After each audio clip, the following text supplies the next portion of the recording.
Pois é, Irã justificou esse ataque e tudo indica que Israel também já se sente autorizado a atacar, e isso é o que nós todos aqui aguardamos, se de fato isso vai acontecer, de que forma isso vai acontecer. Agora são 11 horas mais 5 minutos, além do editor de internacional Fabrício Naidoo, que também vai nos ajudar a compor, né, todo esse cenário, entender um pouco do que deve acontecer daqui para frente, de todas essas repercussões. É o professor de Direito Internacional do Damásio Educacional, Frederico Afonso. Professor, muito bom dia para você, já obrigado por nos fazer companhia e tentar nos ajudar um pouco, né, a entender esse cenário de conflito, isso que já vem desde ontem era a expectativa, né, e a gente vem acompanhando ao longo de toda essa manhã também. Bom dia, Soraya, bom dia, Fabrício. Vamos lá, vamos enfrentar o tema. Pois é, vamos lá. Bom, e a gente conversa agora também ao vivo, né, direto da Galileia, perto da fronteira com o Líbano. Conversamos com o brasileiro Shaul Shashoua. Ele é empresário, mora em Israel e estava voltando de um restaurante ali com a sua família quando ele ouviu pela rádio, então, o que tinha acontecido, né, enfim, sobre o ataque iraniano. Shaul já está exposto aqui para a gente poder conversar. Queria agradecer novamente a sua disponibilidade em conversar com a gente e também trazer um pouco dessa sua experiência, né? Você estava voltando com a sua família, então, e foi pelo rádio do carro que você ouviu o que estava acontecendo, e nesse momento, a distância onde você estava, né, do restaurante até sua casa, você conseguiu ver alguma coisa, ouviu alguma coisa? Qual que foi a tua sensação e também da tua família nesse momento? Bom dia.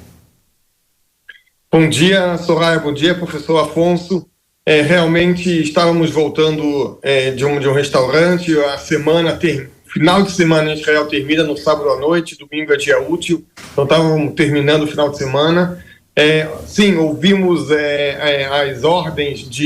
as novas ordens do governo, que um ataque iraniano era iminente, mas recebemos algumas horas para nos preparar, porque ainda tem uma distância de quase 2.000 quilômetros e de 3 horas até os mísseis atravessarem. Então, tivemos o tempo de chegar em casa, de nos prepararmos de novo o bunker.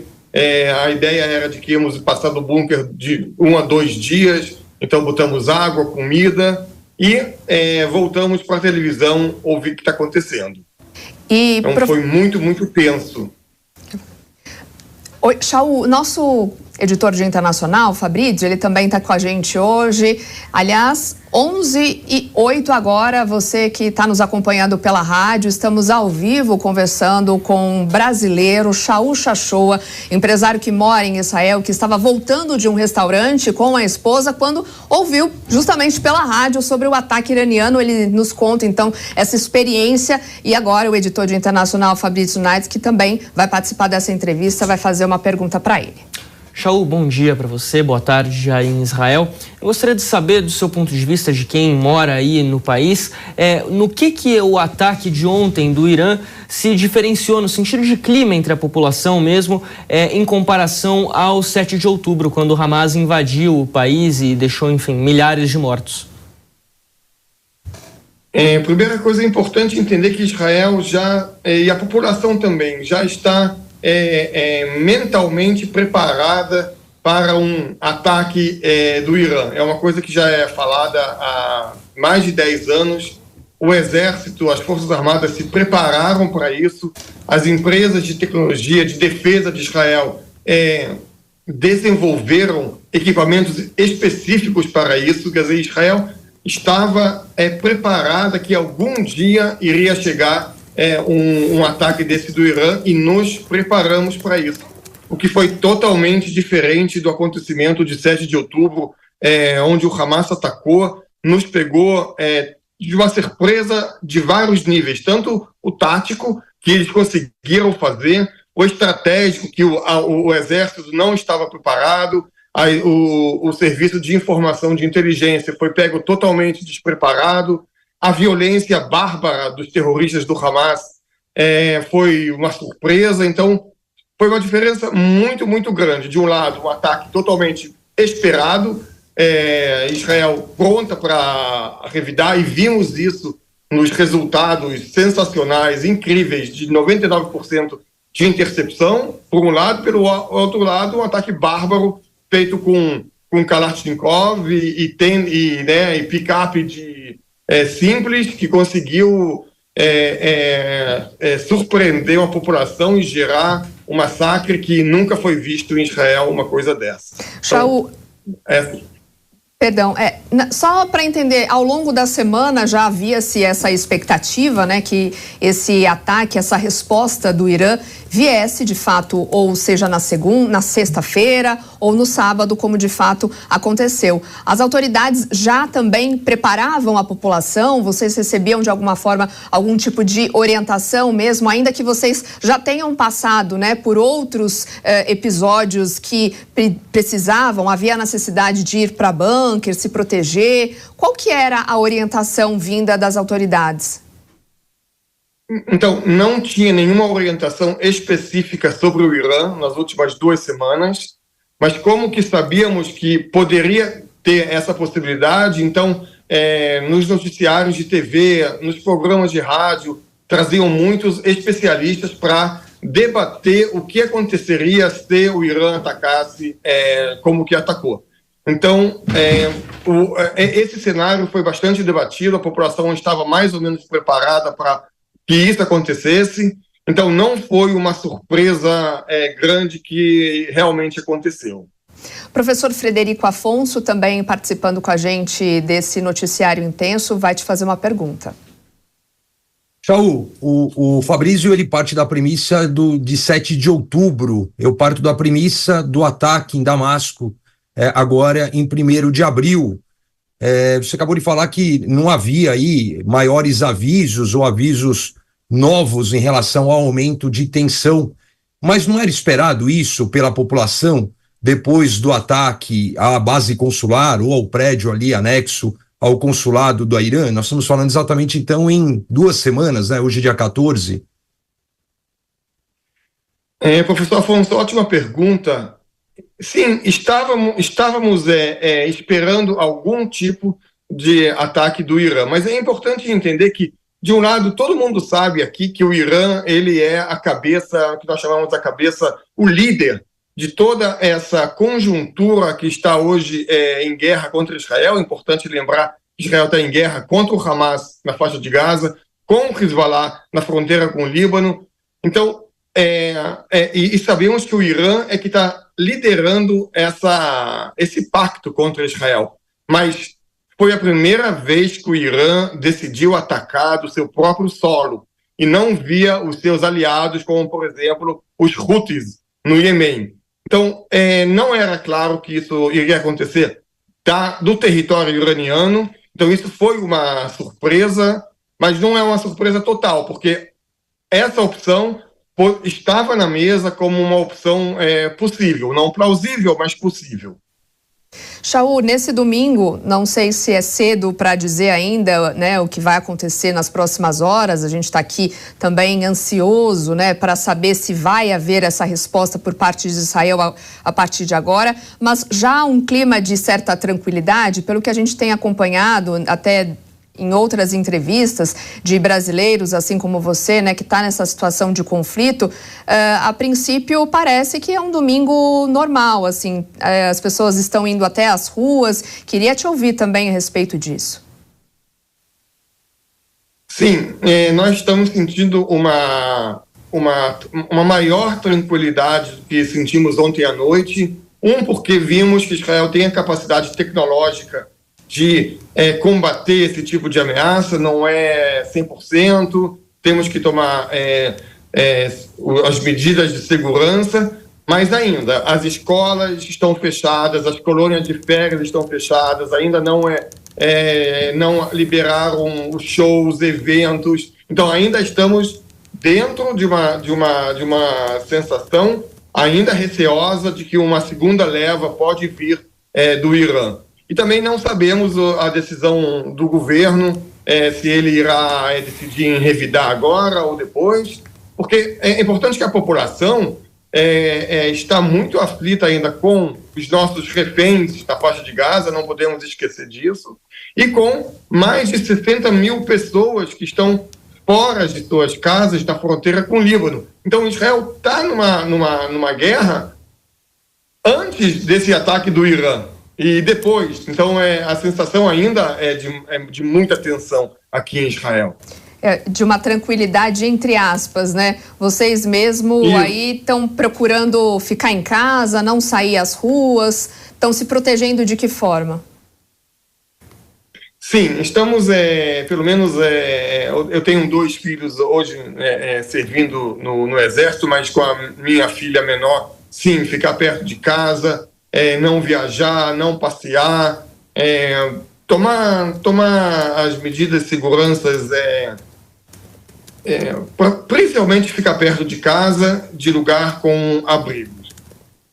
Perfeito. Muito obrigada mais uma vez. O brasileiro Shaul Shachou, empresário que mora em Israel e que estava voltando de um restaurante com a esposa quando ouviu pela rádio sobre esse ataque iraniano e aparentemente hoje está com uma sensação um pouco mais tranquila, né, Shaul, para passar esse domingo com a família dentro de casa.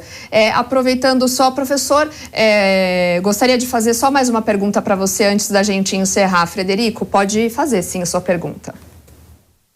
Shaul, há informações que alguns ataques partiram dentro aí da Síria e não todos do Irã, que o ineditismo vem do ataque partindo do Irã, né? Você falou que hoje é um dia útil aí, podemos dizer que o domingo então é como se fosse a segunda-feira aqui no Brasil, né? Funciona tudo de forma rotineira como já vinha pós 7 de outubro, ou hoje entrou aí numa escalada, por exemplo, de maior prontidão, de fechamento de comércio, de fechamento de escolas?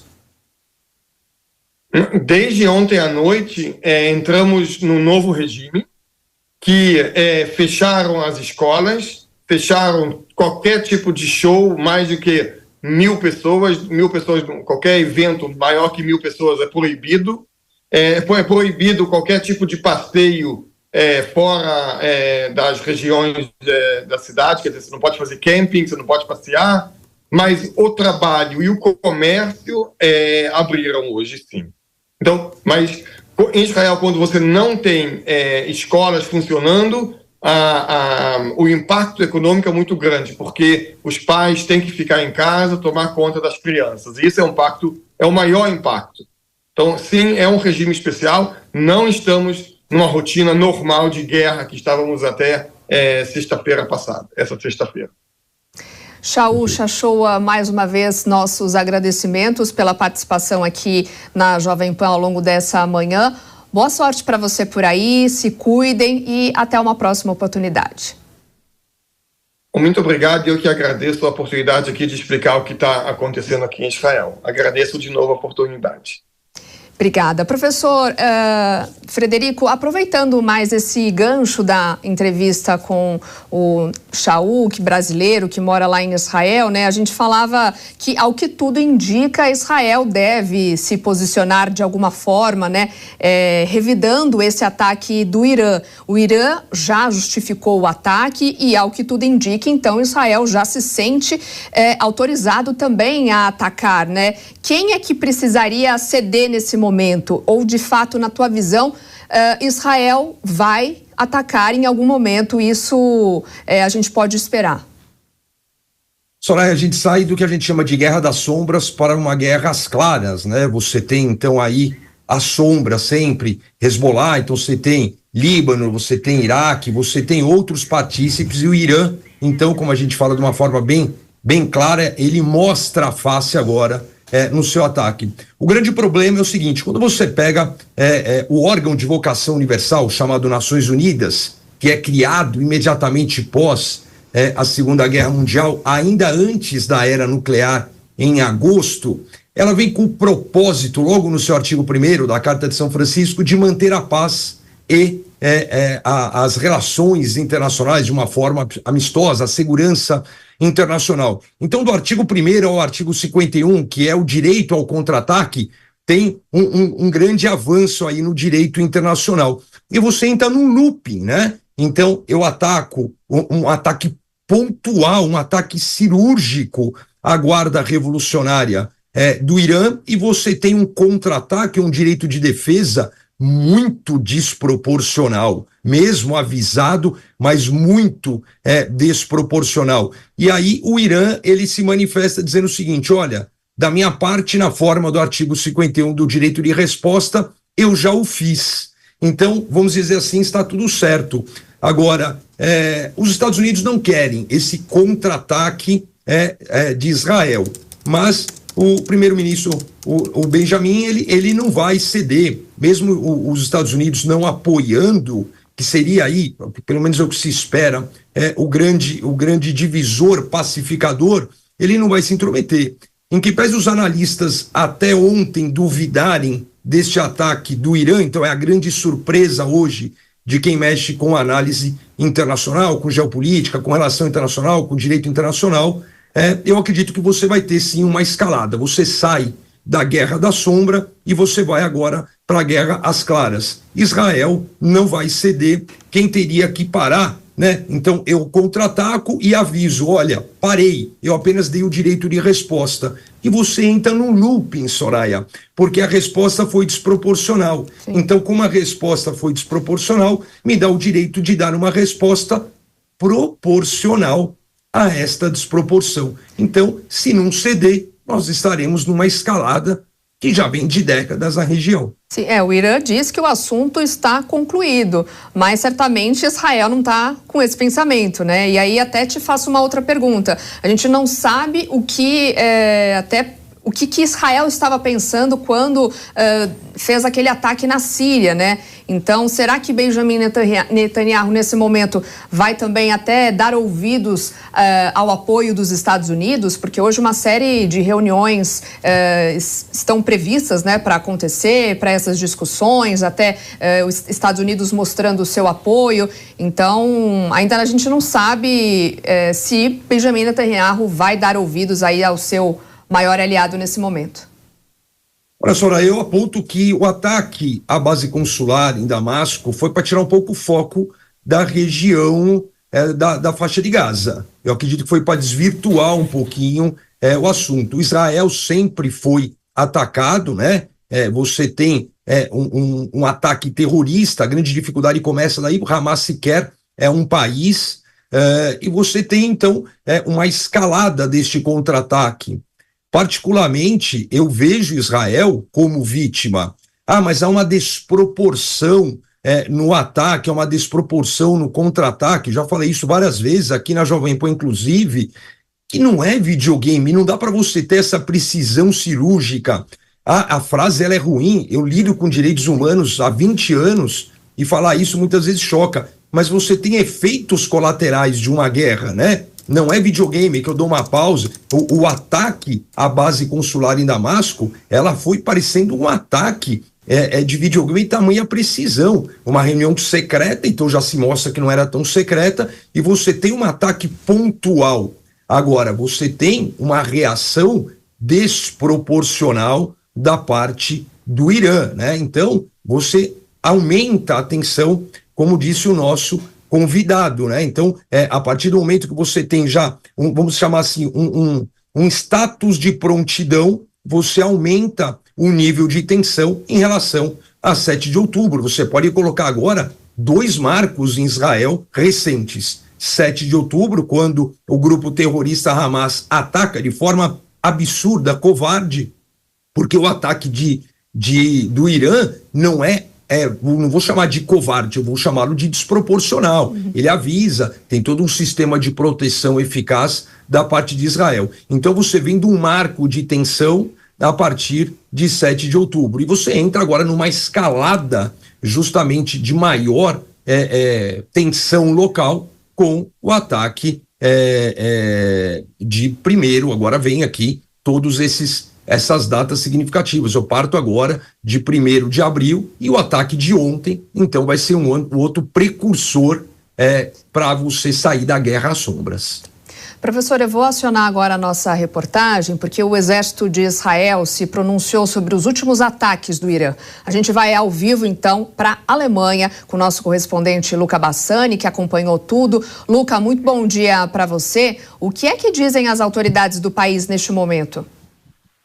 Bom dia, Soraya, a todos que nos acompanham. As autoridades israelenses dizem que os ataques realizados pelo Irã durante as últimas horas não deixou nenhum morto dentro do país e que 99% dos drones conseguiu ser abatido por essa coalizão de aliados, não só os Estados Unidos, mas também o Reino Unido e a Jordânia. Durante as últimas horas, nós vemos que o porta-voz das Forças de Defesa de Israel, a IDF, Daniel Hagari, se pronunciou dizendo que fragmentos apenas de um dos drones acabou caindo sobre uma criança e ela ainda está sendo analisada pelos médicos, avaliada pelos médicos, mas que nenhum outro óbito foi ocasionado por esses ataques. Ao mesmo tempo, nós vemos que o balanço ele é bastante grande, é bastante desproporcional mesmo, como acabou de dizer o professor. Foram cerca de 300 drones lançados desde o território iraniano até Israel, lembrando que eles percorreram um caminho de mais de 1.000 quilômetros de distância, já que o Irã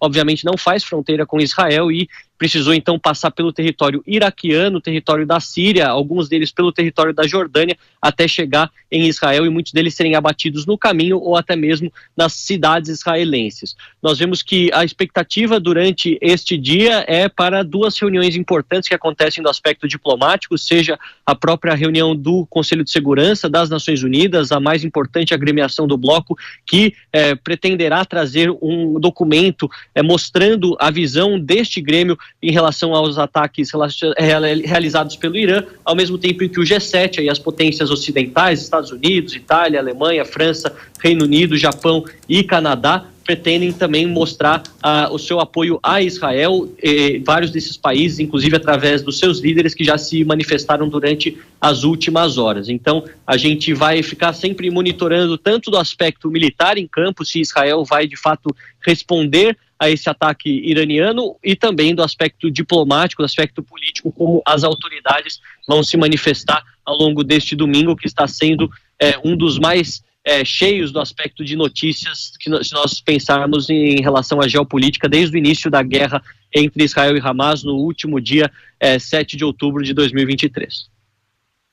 Obrigada, Luca, pelas suas informações por enquanto. Bom trabalho para você. A gente vai atualizando tudo, inclusive falando de atualização. Os líderes do G7, então, se reúnem em videoconferência para discutir esse ataque iraniano neste domingo. Quem tem as últimas atualizações é Fabrício Naitsky.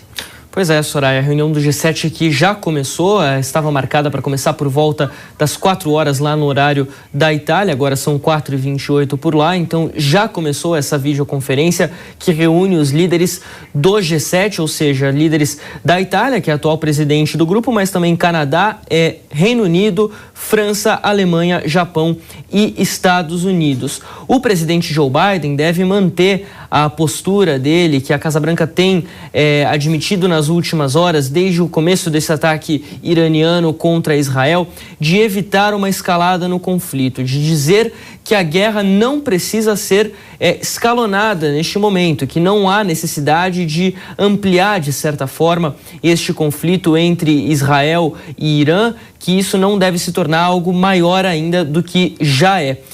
O presidente Joe Biden falou ontem por telefone com Benjamin Netanyahu. Ele dissuadiu Netanyahu a reagir imediatamente ao ataque iraniano, isso segundo informações que vêm do New York Times. O telefonema entre Joe Biden e Netanyahu, somado à falta de grandes estragos, de grandes problemas causados pelo ataque iraniano no território israelense, teriam dissuadido então o premier a responder firmemente e imediatamente ao ataque do governo de Teherã. Então, neste momento, os líderes do G7 se reúnem através de uma videoconferência, onde a expectativa é que eles já formem ali uma aliança, formem um certo acordo para o que eles chamam de resposta diplomática unida. Não querem levar essa resposta para o campo militar, mas sim para o campo diplomático através de sanções. Lembrando, Soraya, só para finalizar, que entre os dias 17 e 19, ou seja, nesta semana, há expectativa para um encontro presencial entre os líderes do G7, algo que já estava previsto lá na ilha de Capri, na Itália. Obrigada, Fabrício, pelas suas informações. Agora, 11 horas e 29 minutos. A gente segue aqui no Fast News falando sobre essa ofensiva iraniana. Vamos conversar agora ao vivo com o porta-voz das Forças de Defesa de Israel, Rafael Rosenschau. Bom dia, Major. Obrigada pela gentileza de nos atender. Israel afirma ter interceptado, então, 99% dos mísseis e também drones lançados pelo Irã. As Forças de Defesa de Israel estavam preparadas para essa ofensiva? Sim, Soraya, boa tarde. Ontem o Irã lançou cerca de 300 foguetes e drones em direção ao território israelense. Foi um ataque coordenado em grande escala, que pela primeira vez foi efetivado através do território iraniano. Foram 170 aviões não tripulados lançados pelo Irã. Nenhum conseguiu atingir o território israelense. Foram 30 mísseis guiados, também lançados pelo Irã, do território iraniano, e nenhum conseguiu entrar em Israel. E foram 120 mísseis balísticos, também lançados pelo Irã. Esses mísseis foram, em sua grande maioria, interceptados. Como você disse, 99% dos mísseis e os drones iranianos foram interceptados pela tecnologia antiaérea israelense. E junto com os nossos aliados aqui no Oriente Médio, o Irã é uma ameaça não só para o território de Israel, é uma ameaça para o mundo todo. O Irã, ele não somente financia as organizações terroristas, como também proporciona armamento, conhecimento, treinamento para os terroristas aqui no Oriente Médio. E o Irã, como eu disse, ele não é uma ameaça somente para o Estado de Israel e também não somente para o Oriente Médio, é uma ameaça para o mundo todo. Irã é o foco do terror. Irã é o foco do terrorismo, ele alimenta o terrorismo no mundo todo. Então, a atuação do Exército de Israel, junto com os nossos aliados aqui no Oriente Médio, foi necessário não somente para garantir a segurança do Estado de Israel, mas a segurança do mundo todo. O Exército israelense estava preparado, já tinha planos de defesa para esse tipo de ataque, e por isso o Exército teve um sucesso enorme junto com os nossos aliados, interceptando 99% dos mísseis e os drones lançados pelo Irã, que foi um lançamento sem precedentes. Major, conosco hoje aqui o professor de Direito Internacional, Frederico Afonso, também nosso editor de Internacional, Fabrício Naitsky. Vou começar com a pergunta, então, do nosso professor Frederico Afonso. Pode perguntar.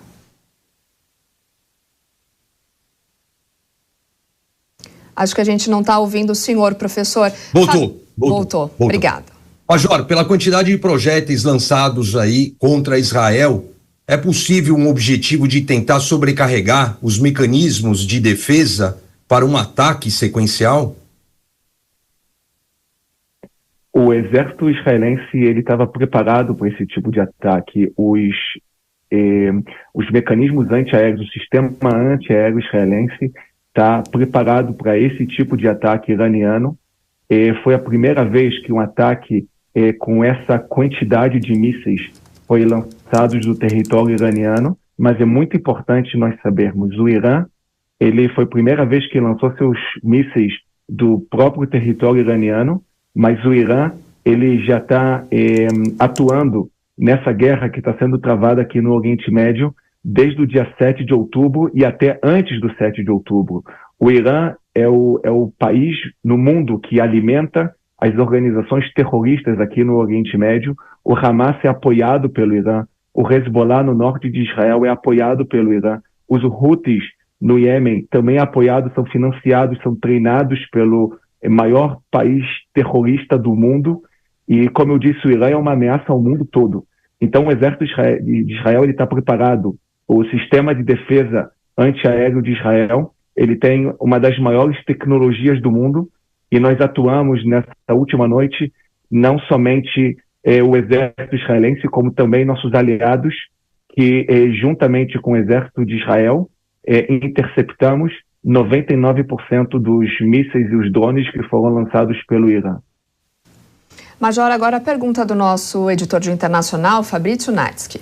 Major, eu gostaria de saber, entender um pouco mais como foi a coordenação da defesa de Israel com os aliados estrangeiros. A gente sabe da participação dos Estados Unidos, houve a comunicação da Casa Branca em relação a isso e também agora há pouco da Força Aérea Britânica. Como que isso foi coordenado? Eles também estavam alertas a este possível ataque iraniano? Os nossos aliados entendem que o Irã ele representa uma ameaça ao mundo todo e não somente ao Oriente Médio e a Israel. Então, o exército israelense já atua há anos treinando com os nossos aliados para esse tipo de ataque. O Irã é um país terrorista, é um país que alimenta o terror. Então, esse tipo de ataque estava previsto que em algum momento poderia ser concretizado pelo Irã. Então, o Irã, querendo fazer uma escalada no conflito aqui no Oriente Médio, lançou mais de 300 mísseis e drones em direção ao território israelense. Isso é um fato sem precedentes, que algum país no mundo foi atacado no mesmo dia, em algumas horas, com mais de 300 mísseis e aviões não tripulados. Então, os nossos aliados estão bem treinados, junto com o exército de Israel, para poder fazer esse tipo de atuação em conjunto. E então essa atuação teve um sucesso enorme, com mais de 99% dos mísseis e os drones interceptados. Major, agora a pergunta do nosso repórter Luca Bassani. Boa tarde a você, Major, e todos também que nos acompanham aqui na Jovem Pan. A minha pergunta é relacionada também àquilo que o Fabrício acabou de dizer sobre a coordenação para evitar os ataques por parte dos aliados. Nós sabemos a participação importante dos Estados Unidos e do Reino Unido, mas também a Jordânia atuou, e por não ser um país ocidental, isso leva algumas perguntas. Como é essa coordenação também com outros aliados árabes que veem no Irã exatamente uma ameaça para a paz no Oriente Médio e tem se colocado em defesa de Israel? É um momento positivo também nas relações bilaterais entre Israel e esses seus aliados árabes por conta de um inimigo maior? Luca, o Estado, como eu disse, o exército israelense, ele atuou junto com diversos outros exércitos aqui no Oriente Médio para poder interceptar esses mísseis lançados pelo Irã. Os Estados Unidos, a França, a Inglaterra e também outros países que, por uma série de motivos, eu não vou citar aqui os nomes de outros países, mas é importante nós sabermos que o Estado de Israel já mostrou a todos que nós sabemos fazer a paz com nossos vizinhos. Nós temos acordo de paz com o Egito, com a Jordânia, com os Emirados Árabes e com diversos outros países que em 2020 nós fizemos acordo de paz com os Emirados Árabes, como eu disse, o Sudão e Bahrein, e nós estávamos também a caminho de fazer acordo de paz com outros países aqui no Oriente Médio, e tudo que o Irã teve o objetivo de apoiar o Hamas no ataque de 7 de outubro foi impedir a caminhada do Estado de Israel para uma paz aqui no Oriente Médio, uma paz regional aqui no Oriente Médio. Enquanto o Estado de Israel vai a caminho da paz, o Hamas, os grupos terroristas e o pai do terrorismo do mundo, que é o Irã, continuam alimentando o terrorismo. O Hamas, utilizando os bilhões de dólares que entraram na faixa de Gaza nos últimos anos para construir os túneis subterrâneos, em vez de construir escolas e hospitais e movimentos juvenis para a educação das pessoas na faixa de Gaza. E essa é a diferença entre os grupos terroristas aqui na região e o Estado de Israel. Enquanto o Estado de Israel busca a paz aqui no Oriente Médio, os grupos terroristas buscam fazer tudo possível para que não tenha paz. Porque para eles, o Estado de Israel é um câncer para o mundo, como diz o próprio Irã. Então eles fazem de tudo para exterminar o Estado de Israel, para acabar, eliminar o Estado de Israel. Mas o Estado de Israel, o exército de Israel, é um exército forte, um exército que está preparado, é um exército que vai fazer tudo o que for necessário para defender os nossos cidadãos aqui no território israelense, e os nossos aliados, junto com o exército israelense, vai nos ajudar para eliminar essa ameaça do Irã, que é uma ameaça a nível mundial, e não somente a nível do Oriente Médio. Major, uma série de reuniões, né, estão previstas para acontecer nesse domingo. Líderes do G7 se reúnem em videoconferência, assim como o Conselho de Segurança da ONU anunciou também que vai se reunir até em caráter de emergência. Qual resposta ou que solução vocês esperam dessas reuniões, desses encontros e da ajuda que possivelmente venham desses aliados? Soraya, essa é uma questão mais de âmbito político, então eu não posso me manifestar em relação a isso, mas as decisões governamentais do Exército de Israel que têm a necessidade de ser colocadas em prática atividades militares, então o Exército vai atuar de acordo com as decisões do governo israelense.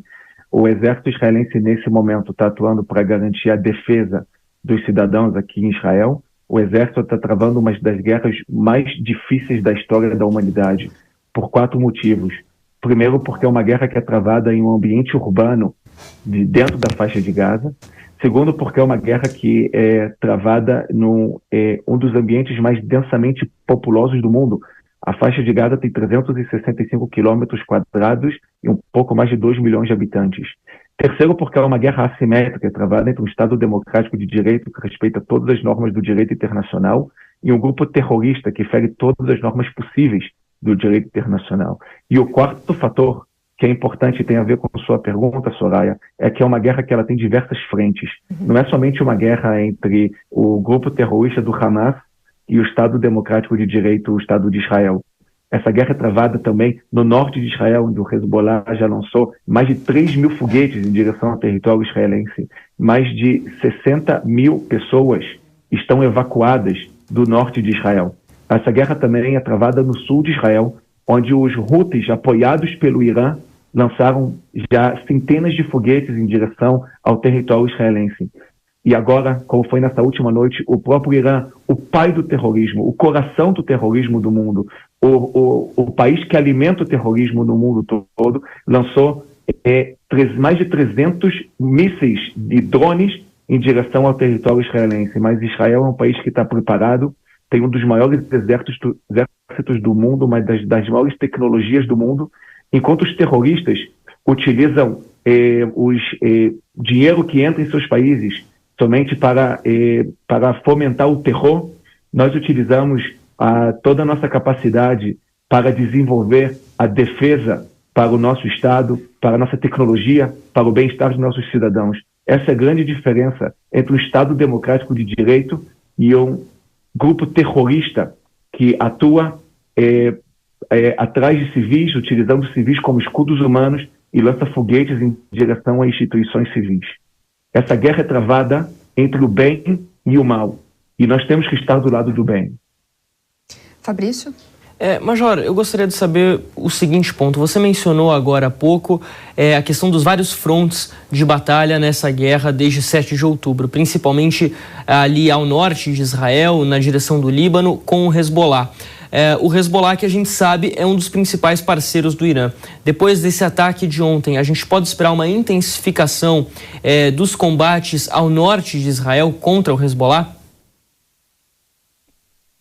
Desde o início da guerra, o Irã se escondeu atrás de seus proxies aqui no Oriente Médio. Seja o Hamas, seja a Jihad Islâmica, seja os Houthis no Iêmen e seja o Hezbollah no norte de Israel. O que aconteceu na última noite foi que o Irã mostrou sua verdadeira face, lançou esses mais de 300 mísseis em direção ao território israelense. Então, o exército de Israel vai continuar atuando da forma como estava atuando desde o começo da guerra, no 7 de outubro, para garantir a segurança dos nossos cidadãos aqui no território israelense. Como eu disse, mais de 60 mil israelenses foram evacuados do norte de Israel. O Hezbollah atua no sul do Líbano, ferindo uma resolução do Conselho de Segurança da ONU, a resolução 1701, na qual obriga o Hezbollah de não ter nenhum armamento e nenhum militante abaixo do rio Litani. E o Hezbollah continua atuando na fronteira com Israel, lançando seus foguetes em direção a instituições civis, lançando seus foguetes já matando alguns israelenses, deixando alguns feridos, e o exército de Israel está atuando para eliminar essa ameaça do Hezbollah. Essa ameaça do Hezbollah terá que ter uma solução, e essa solução vai ser ou diplomática ou militar. Nós esperamos que a solução seja diplomática, mas se não tiver uma solução diplomática, então o caminho será uma solução militar. Major, o que a gente tem ouvido, né, que de especialistas com quem a gente tem conversado ao longo dessas horas, desses dias, é que o Irã planejou muito bem esse ataque, ainda em resposta àquele ataque que aconteceu em Damasco no começo do mês. Para vocês, na visão de vocês, também foi uma ação planejada, claro, mas em menores proporções do que pudesse acontecer, do que até um especialista diz que foi ainda em proporções menores do que se esperavam, que poderia ser algo muito maior. Como eu disse, eu repito, o Irã fomenta as organizações terroristas desde o 7 de outubro, mas não somente a partir do 7 de outubro. Anos, o grande país terrorista do mundo, que é o Irã, ele financia grupos terroristas, ele dá treinamento a grupos terroristas, conhecimento de guerra a grupos terroristas e fornece armamentos a grupos terroristas. Então, o que aconteceu ontem não foi uma novidade. O que aconteceu ontem a única novidade que foi que o Irã lançou seus mísseis não através de seus proxies aqui no Oriente Médio, sim através de território iraniano. E o exército israelense vai continuar atuando da forma como está desde o começo dessa guerra para garantir a segurança dos cidadãos de Israel, para garantir que os grupos terroristas que atuam aqui no Oriente Médio não tenham mais capacidade de representar uma ameaça ao Estado de Israel, e vai garantir também que o Irã não possa continuar lançando seus mísseis e seus drones em direção ao território israelense. Foram mais de 300 mísseis. Foi uma coisa sem precedentes na história, que em algumas horas um país foi atacado com mais de 300 mísseis. E a tecnologia israelense, o sistema antiaéreo israelense interceptou 99% desses mísseis em conjunto com nossos aliados, que entendem todos nós que o Irã não é uma ameaça somente para Israel. O Irã é uma ameaça ao mundo todo. Agora são 11 horas mais 46 minutos. Major, vou introduzir para essa nossa conversa o coordenador da graduação de Relações Internacionais do IBMEC do Rio de Janeiro, José Niemeyer. Seja muito bem-vindo. Pode já fazer sua pergunta, então. Vai, Soraya, um abraço a você, ao Frederico, a todos os assinantes da Jovem Pan, e um abraço ao Major e um cumprimento também pelo português impecável português do Major, que conversa aqui conosco. E também agradeço poder fazer essa pergunta.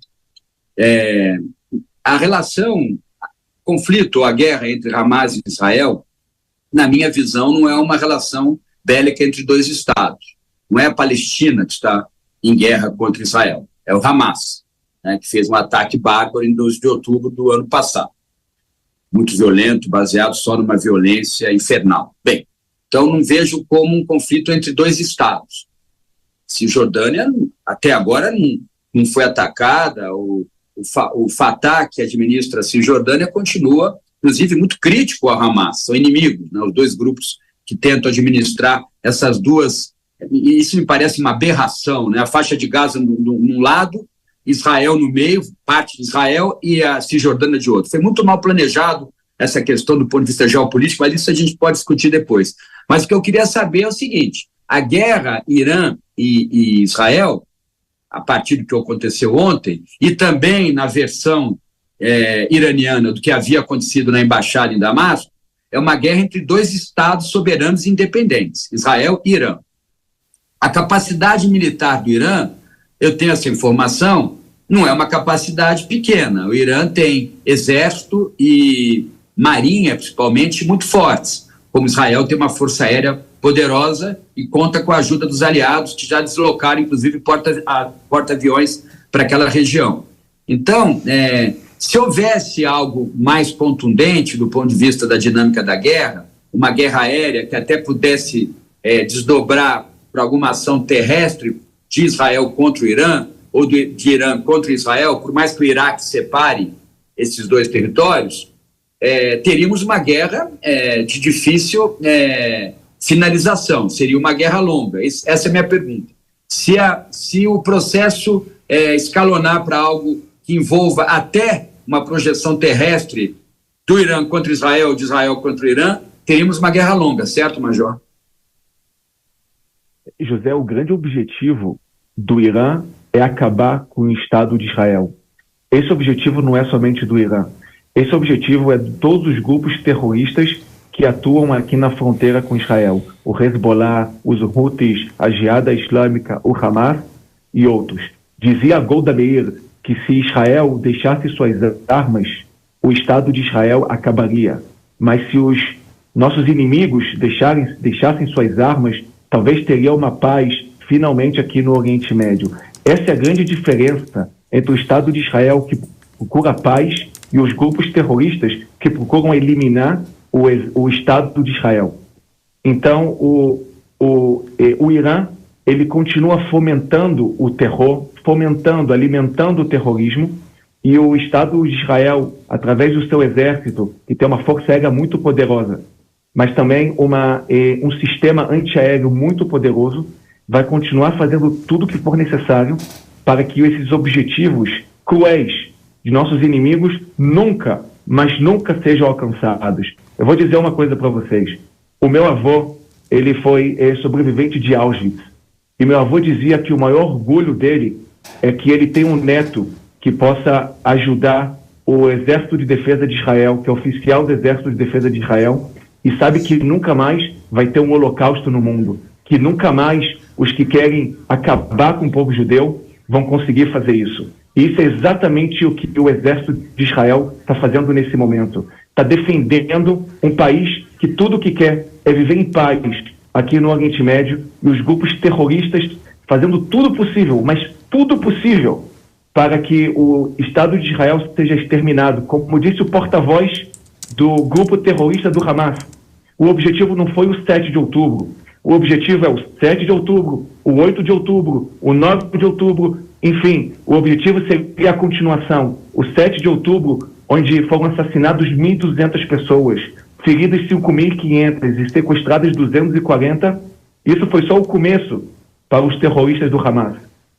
O exército de Israel, ele está fazendo tudo que seja necessário para garantir a segurança dos cidadãos de Israel. Mas eu quero que fique muito claro, não é somente a garantia da segurança do Estado de Israel, é a garantia da segurança do mundo, porque o Irã é uma ameaça ao mundo todo. Eu acho que 3 fatos ficaram claros nessa última ofensiva cruel do Estado terrorista do Irã. Primeiro, é a superioridade defensiva do exército israelense, que conseguiu, junto com os nossos aliados, interceptar 99% das ameaças do Irã. Segundo, é a nossa parceria com os nossos aliados, que em conjunto nós conseguimos ter um sucesso tão grande nessa interceptação de uma quantidade tão grande de mísseis que foram lançados no mesmo momento, sem precedentes na história. E terceiro, é a relação que ficou tão clara entre o Irã e os grupos terroristas atuando aqui no Oriente Médio. É uma relação que para nós já estava muito clara há muitos anos, e agora o Irã foi desmascarado. A face do Irã ficou muito clara, que o objetivo do Irã, como sempre foi dito, foi exterminar o que eles chamam de câncer da humanidade, que é o único Estado judeu do mundo, que é o Estado de Israel. O exército de Israel vai continuar atuando e fazendo tudo o que for necessário para garantir a segurança dos cidadãos de Israel. Major, uma última pergunta do nosso editor de internacional, Fabrício, antes da gente encerrar essa entrevista. Major, eu gostaria de saber se o exército de Israel se sente preparado neste momento para continuar conduzindo a operação militar em Gaza, a promessa, a gente sabe que existe, da entrada na cidade de Rafah, ao mesmo tempo que precisa lidar com a ameaça iraniana, agora que se tornou algo real. É possível manter tantos frontes de batalha e de forma efetiva para o exército israelense? O exército israelense está pronto, ele está preparado para atuar em diversas frentes. Uma porcentagem muito pequena da Força Aérea de Israel está atuando na faixa de Gaza. O exército de Israel, no mesmo momento em que interceptou as centenas de mísseis lançados pelo Irã, o exército atacava a faixa de Gaza, o grupo terrorista do Hamas que atua na faixa de Gaza, e hoje também o exército atuou no sul do Líbano, atacando alvos terroristas do Hezbollah. Então o exército está preparado para atuar em diversas frentes, se for necessário, junto com os nossos aliados, e garantir a segurança dos cidadãos de Israel, que é também, e é muito importante frisar, a segurança do mundo todo. Conversamos ao vivo com o porta-voz das Forças de Defesa de Israel, Rafael Rosenschau. Mais uma vez, nossos agradecimentos por tantas informações compartilhadas e também pela disponibilidade de estar aqui com a gente nesse domingo. Mais uma vez, muito obrigada. Boa tarde por aí. Obrigado, Soraya. Obrigado pela oportunidade. Ao vivo conosco também, neste domingo, José Niemeyer, que é coordenador da graduação de Relações Internacionais do IBMEC do Rio de Janeiro.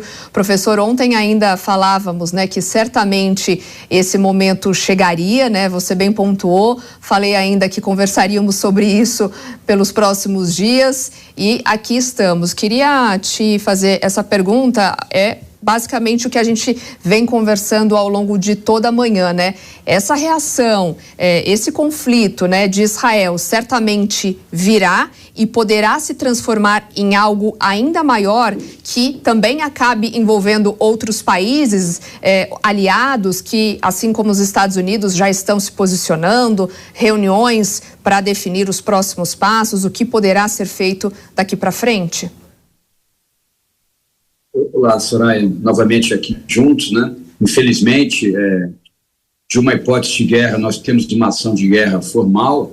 O Irã atacou ontem Israel com 300 mísseis, drones e mísseis, invadiu o espaço aéreo de Israel.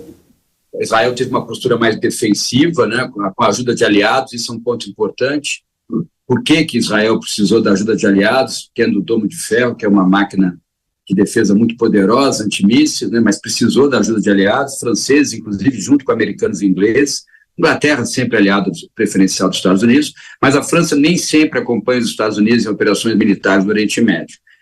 Precisamos ver, então, o que vai acontecer agora. Se você me perguntar, o ideal era que, na minha visão, que Israel não atacasse o Irã agora. Sim. Era o ideal. Mas eu tenho a impressão que pode haver, sim, já está sendo organizado um planejamento de ataque, né? Porque Israel foi atacado, só que o Irã alega que foi atacado também nos seus interesses nacionais, quando a embaixada em Damasco foi destruída e membros da Guarda Revolucionária foram eliminados. Então é uma questão de versão também, precisamos ver tanto no G7 quanto no Conselho de Segurança da ONU, que está se reunindo hoje, como vai ser verificada essa questão, se o primeiro ataque foi do Irã, ou se foi uma resposta à destruição da embaixada em Damasco, na Síria. Então essa é uma questão, uma disputa de versões. Agora, é bem possível que não ocorra aquilo que eu estou planejando, e que Israel, no horário israelense, ou no horário do Oriente Médio, ataque ainda hoje o Irã. Será um ataque aéreo, também com mísseis terra-terra, utilização de mísseis terra-terra, principalmente, atingindo solo iraniano, parte administrativa e militares, assim espero, para que não haja baixas de civis no Irã. Se não ocorrer isso, Israel aguardar, mas eu não estou sentindo pelo timbre de voz, pela postura das informações que os líderes israelenses estão passando, que é uma postura ainda muito agressiva, né, de reafirmar, até porque, como disse o Fabrício, há um conflito ocorrendo já há algum tempo em Gaza. Então, até para não diminuir a moral da tropa em Gaza, talvez haja uma decisão do alto comando israelense de atacar o Irã. Agora são 11 horas mais 18 minutos. A gente segue conversando com o coordenador de graduação de Relações Internacionais do IBMEC do Rio de Janeiro, professor José Niemeyer, trazendo um pouco também das repercussões do que tem dito O líder dos Estados Unidos, presidente americano, diz que o país não hesitará em tomar todas as medidas necessárias para proteger nosso povo. Então, Biden tem se mostrado firme nesse propósito de proteção a Israel, se dedicar à defesa de Israel. O que esse pronunciamento do presidente pode gerar em relação também a outros países e, diante desse cenário, né, o que Biden pode propor daqui para frente? Biden está com uma postura mais assertiva, porque está com receio do processo eleitoral. O processo eleitoral, em novembro, se não me engano, não será fácil a disputa com Trump, não será fácil. Então ele precisa mostrar toda a força agora como chefe do executivo e comandante do Estado norte-americano em situações de segurança internacional, para mostrar que, às vezes, aquela fragilidade física que ele aparenta, ele tem uma ação administrativa eficaz. Então, os Estados Unidos participarão, vão continuar a participar do conflito. Como Rússia e China vão perceber isso, é sempre uma incógnita. Hoje, na reunião do Conselho de Segurança, nós vamos ter uma noção, né, pelo menos a informação básica, de como Rússia e China estão se posicionando. Mas nunca é de interesse da China e da Rússia, principalmente da Rússia, que os Estados Unidos participem de maneira tão contundente, utilizando seu aparato militar bélico em situações no Oriente Médio. A Rússia tem ligações muito próximas com o Irã, né? A Rússia conversa bem também, o governo russo conversa com Israel, mas há uma relação próxima entre Rússia e Irã. A China, eu tenho dito que a China prefere, Soraya, uma situação de estabilidade, porque o que a China quer é buscar hegemonia econômica, né? A China não tem interesse em buscar hegemonia militar no sistema internacional contemporâneo. Ela vai esperar os Estados Unidos caírem mais do ponto de vista da sua economia, nos vários setores, e ela ultrapassar os Estados Unidos e atingir uma posição hegemônica do ponto de vista econômico e comercial. Agora, a China tem uma questão, que é Taiwan. Ela não é mencionada nesse caso, mas a China também sempre tem que deixar claro essa questão da soberania dos territórios. Por isso, talvez a China se pronuncie se houver uma ação muito forte de Israel contra o Irã. E também criticando o Irã por ter ontem atacado Israel. Professor Frederico Afonso também está com a gente, professor de Direito Internacional do Damásio Educacional. Queria te ouvir também, professor Frederico, em relação a esse apoio de aliados, né? Professor José Niemeyer dizendo ainda que China não se pronunciou, falando um pouco a respeito desse posicionamento que Joe Biden vem mostrando ter, né, desde que começou a intensificação dessas tensões. Na sua opinião, portanto, também esse conflito deve ganhar ainda mais proporções a despeito do posicionamento desses países aliados, até mesmo que pode gerar da reunião do G7, que está prevista para acontecer ainda hoje? Olha, eu acho interessante, voltando um pouquinho, a questão do Joe Biden, porque ele estava se afastando, né? Tendo em vista que apontava-se aí uma desproporcionalidade de ataques de Israel ao grupo terrorista Hamas. Eu acredito que inicialmente com esse ataque desproporcional em relação ao ataque em Damasco, há uma possibilidade dos Estados Unidos se reaproximarem de Israel, né? Porque parece uma coisa de louco, né? Eu me afasto pela desproporção e agora eu me aproximo pela outra desproporção. Em relação ao G7, eu tenho mais esperança em qualquer ação do G7 do que da ONU. Eu venho sendo um crítico muito grande nos últimos anos. Eu gosto demais de falar que a ONU não fará 100 anos se ela não mudar o contexto do seu Conselho de Segurança, né? Se não tirar o direito de veto, se não mudar essa composição, porque o próprio Major falava, olha, há um descumprimento da resolução da ONU, tal, do Conselho de Segurança.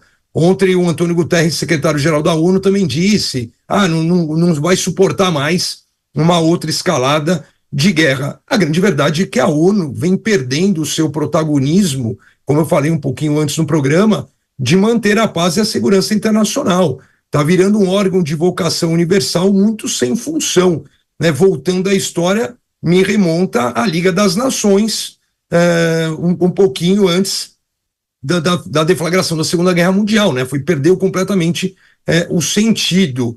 Eu gostaria de apoiar aí o professor José Niemeyer, dizendo que Israel não terá uma escalada e um contra-ataque. Tem 2 pontos importantes para você falar em aliados. O primeiro, que felizmente não houve baixas, mas é o que a gente fala no direito, havia o risco, há um dolo eventual. Se eu não quero baixas, eu assumi um risco enorme, né? A gente fala em mais de 300 projéteis das mais diversas naturezas disparados, sem, contudo, ainda computar o que pode ter sido interceptado aí pela Jordânia. Então, eu acho que o G7, aí, reunião convocada pela Itália, é o que pode sair alguma coisa de útil nessa questão de fato, um apoio. Porque quando você fala em Conselho de Segurança e os 10 membros rotativos são muito decorativos, a meu ver, você tem que justamente olhar ali nos 5 fortes, que é justamente a questão da China, da Rússia, né? Os dois sempre que dão posições ruins, com vetos, com resoluções não apoiando, e aí os Estados Unidos no seu contraponto, né? Eu ficaria realmente atento a esta questão da reunião do G7. Professores, antes só de passar a palavra agora para o nosso editor de internacional, para também atualizar as últimas informações, para a gente não perder um pouco da linha do raciocínio, queria ouvir de vocês se de fato chegou esse momento em que o Conselho de Segurança ele precisa tomar uma frente, tomar ações concretas. Como é que vocês esperam, como a gente deveria esperar um posicionamento então do Conselho de Segurança? Tomar de fato uma posição mais enérgica, né? O que também Israel e a comunidade internacional pode esperar dessa reunião, que deve acontecer hoje ainda por volta de 5 horas da tarde, horário de Brasília. José Niemeyer, se quiser começar a responder, depois eu passo a palavra para o professor Frederico. O Conselho de Segurança é uma peça dentro da estrutura das Nações Unidas, que é uma organização muito burocrática, né, muitas vezes ineficiente, consegue desenvolver uma agenda até de caráter social em alguns países, mas é pouco eficiente do ponto de vista da manutenção da segurança internacional. O que foi decidido hoje no Conselho de Segurança, que eu acho que não vai ser, vai ter, dependendo da posição dos Estados Unidos, se for de realmente auxiliar Israel a atacar o Irã, Rússia e China vão vetar, né, então você não vai ter nenhuma resolução aprovada. Se Israel aguardar e não ter não organizar nenhuma ação nas próximas horas, talvez seja um cenário melhor, um contexto melhor para alguma decisão de tentativa de uma certa estabilidade, e aí pode ser que o Conselho de Segurança encontre algum ponto comum, principalmente os membros permanentes, mas realmente vocês têm razão, o Frederico tem toda a razão, doutor Frederico tem toda a razão, está na hora de você repensar a estrutura do Conselho de Segurança, por exemplo, discutindo a questão do veto e também aumentando o número de estados que tem cadeira permanente, né? Você tem, na América do Sul, o Brasil sempre buscou essa cadeira, a Argentina tenta vetar, México também atrapalha a candidatura brasileira, você tem na África a Nigéria como uma possível candidata a ter uma cadeira permanente, a África do Sul não permite, mas a África do Sul também tem a questão do apartheid que mancha a história da África do Sul, a Alemanha é um país hoje fundamental para os assuntos de defesa e segurança internacional, mas a Alemanha tem passado da Segunda Guerra, também atrapalha a sua indicação para membro permanente. Você tem o Japão, que a China veta, mas o Japão teria musculatura estratégico-militar para participar do Conselho de Segurança como membro permanente, mas a China vai vetar constantemente o Japão. Então você podia ter um alargamento, né, do número de países permanentes, porque os rotativos realmente são muito decorativos. Professor Frederico, quer continuar o pensamento? Concluir? Vou concluir. É justamente essa questão do decorativo. A gente volta até um pouquinho dos ataques de outubro, quando o Brasil presidia o Conselho de Segurança. É uma questão meramente burocrática, né? Quem manda de fato, há uma expressão na doutrina ainda, antes da Carta de São Francisco ser aprovada em 1945, que falava dos 4 policiais: Estados Unidos, a então União Soviética, a China e o Reino Unido da Grã-Bretanha. A própria França, vou pegar aqui a palavra do professor José Niemeyer, não tinha essa musculatura militar ali, justamente estamos em fevereiro de 45, quando ela é convocada. O interessante é porque A ONU ela é fundada em 45 com 51 países e o Conselho de Segurança tinha 11, ou seja, 11 membros, né? Já os 5 permanentes e 6 rotativos. Então, você tinha ali mais ou menos 20% dos países signatários do sistema ONU.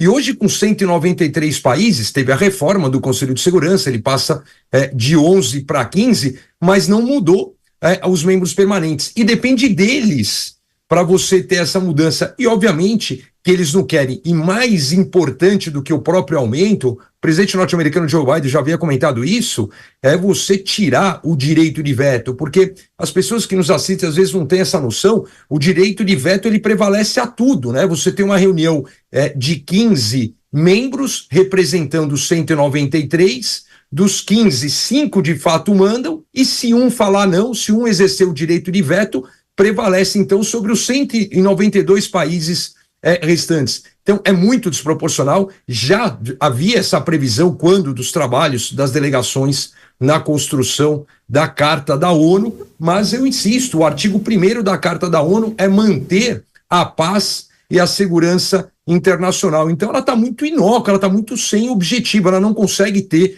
essa concretude. Então, hoje, você tem que enxergar um Conselho de Segurança com pelo menos 20 membros e 10 rotativos. Você tem que trazer aqui a Alemanha para o cenário, você tem que trazer o Japão para o cenário, você tem que trazer o Brasil para o cenário, que quase entrou ali nas discussões ainda em 1943, 44, a ONU começa a ser discutida antes, ainda durante a Segunda Guerra. Então você tem que ter uma mudança nesse tabuleiro para ela voltar a ter protagonismo, porque o Conselho de Segurança é o único órgão que traz uma natureza vinculante, obrigatória. Caso contrário, foi o que o professor José Neymar falou, vai ficar muito nessa área, questão que a gente chama dos DESCAS, de direitos econômicos, sociais, culturais e ambientais, mais longe do seu principal propósito. A gente já volta a conversar, professor José Niemeyer, também professor Frederico, fiquem um momento por aí, eu peço a gentileza, só para a gente mostrar imagens que acabaram de chegar. As forças de defesa israelense divulgaram um vídeo de mísseis e também drones do Irã sendo interceptados. Segundo Israel, dezenas de aeronaves da Força Aérea do país foram posicionadas para proteger o espaço aéreo. Vamos conferir, portanto, juntos essa imagem? E áudio também para quem nos acompanha pela rádio, né? Nesse momento, então, imagens que mostram mísseis e drones do Irã sendo interceptados. Vamos ouvir.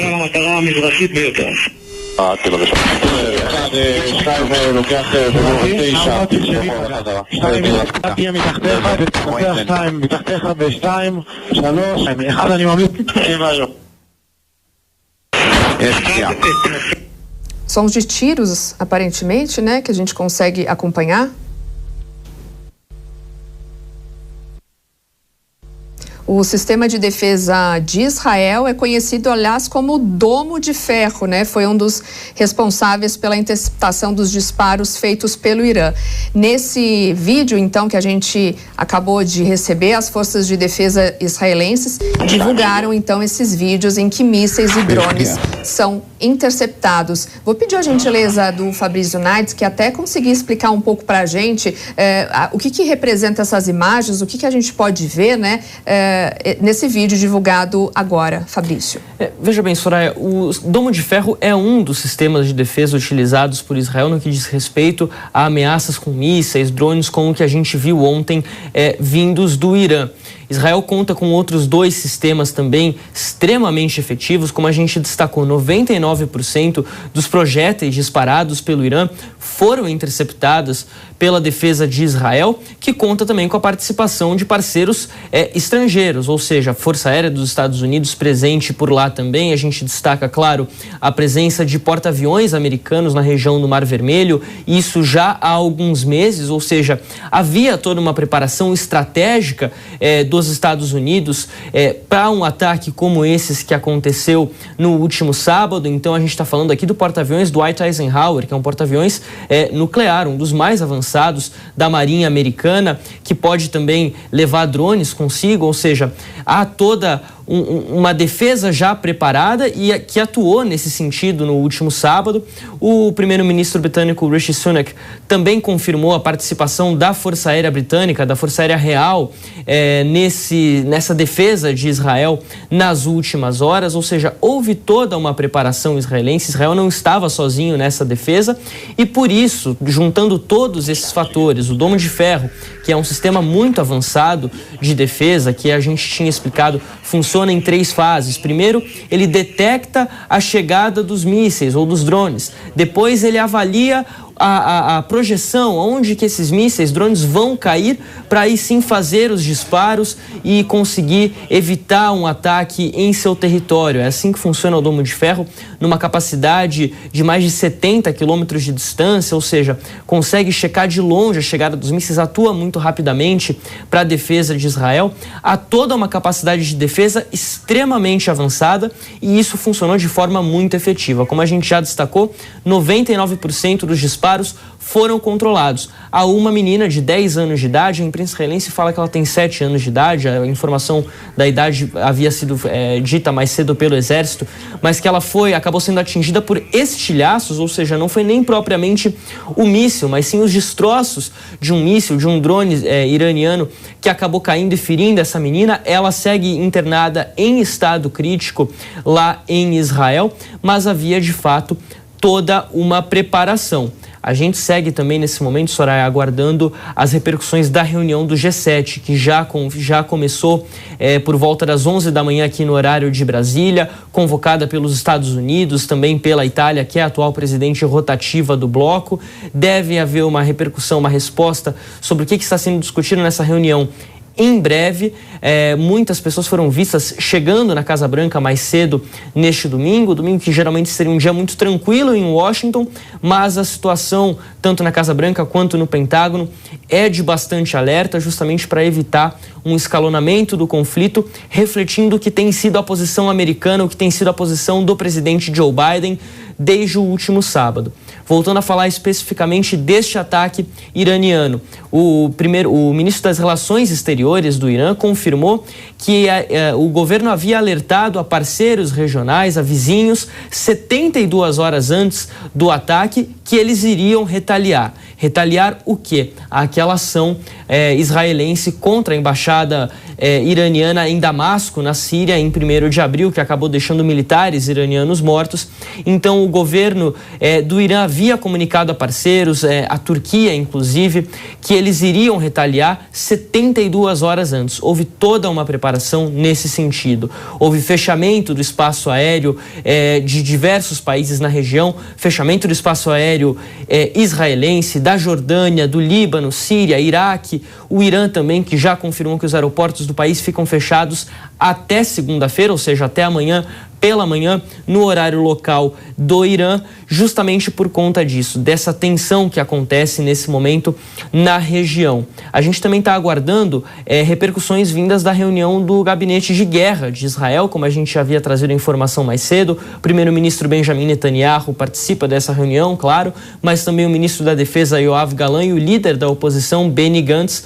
Esse último principalmente sinalizando que foi positivo o fato de que Israel não respondeu imediatamente e não promoveu uma resposta firme, imediata ao ataque iraniano, justamente evitando que esse conflito pudesse se alastrar de alguma forma. Pois é, Fabrício, só para a gente introduzir também nesse pensamento, o Biden disse ao primeiro-ministro israelense, Benjamin Netanyahu, que os Estados Unidos não participarão de contra-ataque contra o Irã. Essa posição de Biden, né, e há membros também de sua equipe de segurança nacional procurando justamente conter o risco de uma guerra regional mais ampla ainda, né, depois dessa entrada de mísseis. A gente continua, inclusive, acompanhando, para quem nos acompanha por imagens, né, vídeo mostrando esse drone invasor ali no radar e segundos depois explodindo, né, ao ser interceptado sobre o mar, né, e agora essas posições e declarações do Biden como um aliado, ele dizendo a todo momento, né, que quer proteger nosso povo e que não hesitará em tomar todas as medidas necessárias para isso. Biden tem se mostrado firme nesse propósito de proteção a Israel, né? Como agora esse apoio dos Estados Unidos à segurança de Israel sendo inabalável, né? Nas palavras dele. Pois é, há todo um interesse político por trás disso tudo, seja do lado de Netanyahu, que sabe que, no que diz respeito à vida política dele lá em Israel, ele está com a corda no pescoço nesse momento, era alvo de protestos antes mesmo do conflito com o Hamas começar em 7 de outubro, mas falando de Estados Unidos, há toda uma pressão contra Joe Biden, principalmente por conta das eleições americanas neste ano. Então, Joe Biden é muito cobrado pelo eleitor democrata por ter sido, ao longo de todo esse conflito, muito pró-Israel.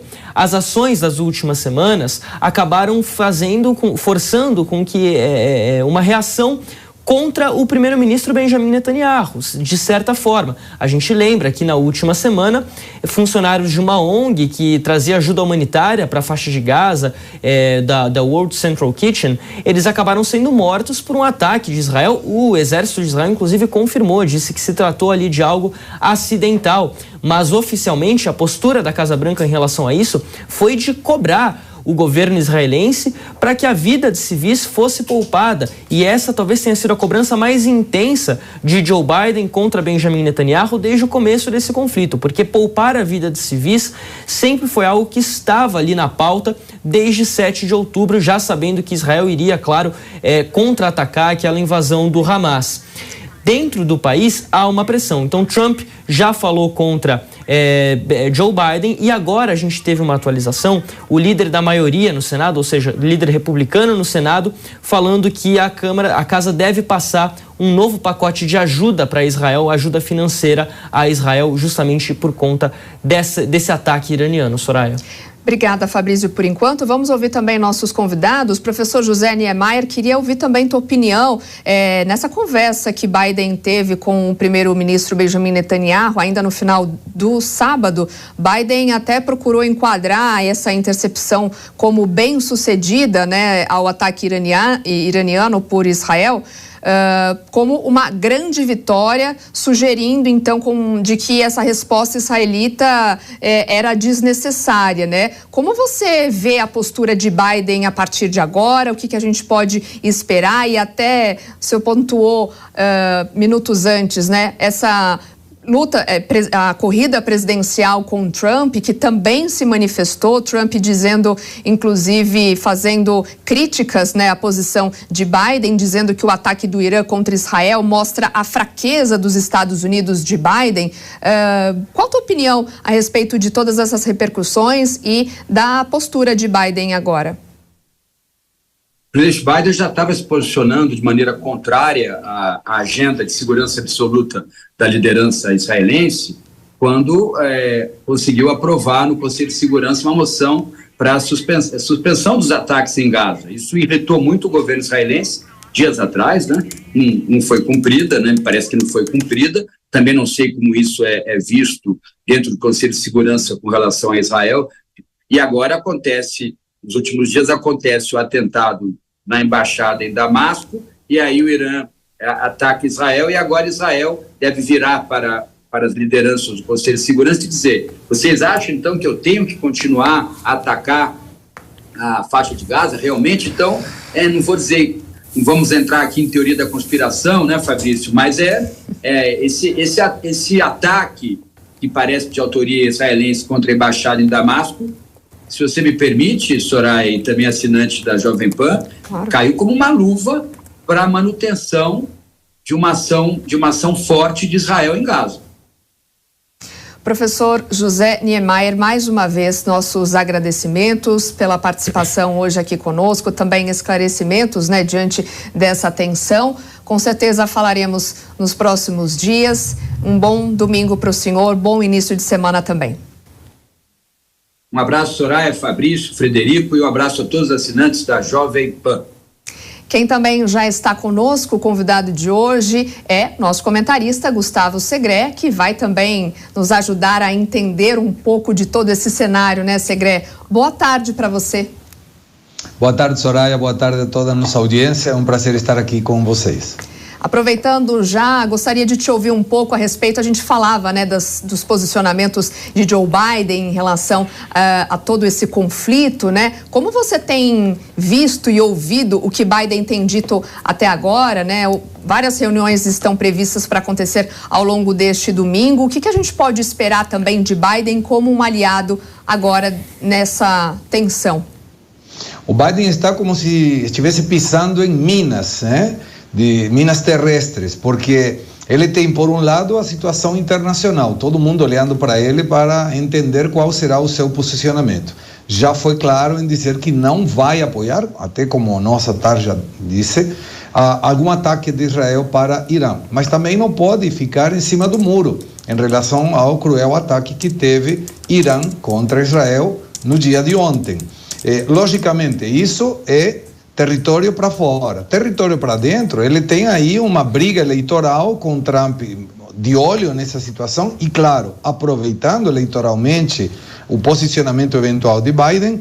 Então, a situação dos Estados Unidos é complexa e do Biden em particular muito mais ainda, porque poderia aplicar aquele velho ditado de Brasil, né? Se ficar, o bicho pega, se correr, o bicho come. Então, tem que ficar muito atento, porque qualquer determinação pode ser contrária no âmbito internacional e no âmbito local também. Segré, fica aqui com a gente, porque pelo menos 9 países estiveram envolvidos na escalada militar com projéteis disparados do Irã, Iraque, Síria e Iêmen em abatidos por Israel, pelos Estados Unidos, pela França, bem como pela Jordânia. Sobre este assunto ainda conversamos com Paulo Velasco, professor de Relações Internacionais da UFRJ. Professor, obrigada por nos atender, pela gentileza de mais uma vez tentar ajudar a gente a entender todos esses trâmites e conflitos que vêm se estendendo ao longo de anos, né? Porque não é uma tensão pontual, ainda que seja de retaliação àquele bombardeio no começo do mês, 1º de abril, né, na Síria, mas já é histórico, histórico de tensão entre esses dois países, né? Bom dia, professor. Bom dia, Soraya, é um prazer sempre conversar com vocês. É exatamente isso, né? Na verdade, embora a gente esteja associando muito diretamente, né, o ataque do dia 1º de abril, né, contra a representação consular do Irã em Damasco, mas na verdade é uma disputa de mais de 40 anos, né? Pelo menos desde a Revolução Iraniana em 79, né, a gente vê um relacionamento muito tenso, né, um antagonismo importante, né, entre Irã e Israel. O regime dos ayatollahs, desde a época do velho Ayatollah Khomeini, ainda nos anos 80, né, já afirmava que um dos objetivos do Irã Islâmico, né, era varrer Israel do mapa, né, impedir a existência, né, de um Estado de Israel, e vários órgãos, né, milícias, né, grupos foram sendo formados ao longo das décadas, né, com o apoio logístico e financeiro do Irã. Né, a gente pode lembrar do Hezbollah, que surgiu na década de 80, né, ainda no contexto da Guerra Civil Libanesa. A gente pode reconhecer o surgimento da Jihad Islâmica, que atua ali nos territórios palestinos, o surgimento do Hamas, né, ainda na primeira intifada em 87, né, um grupo também financiado e apoiado, né, pelo Irã.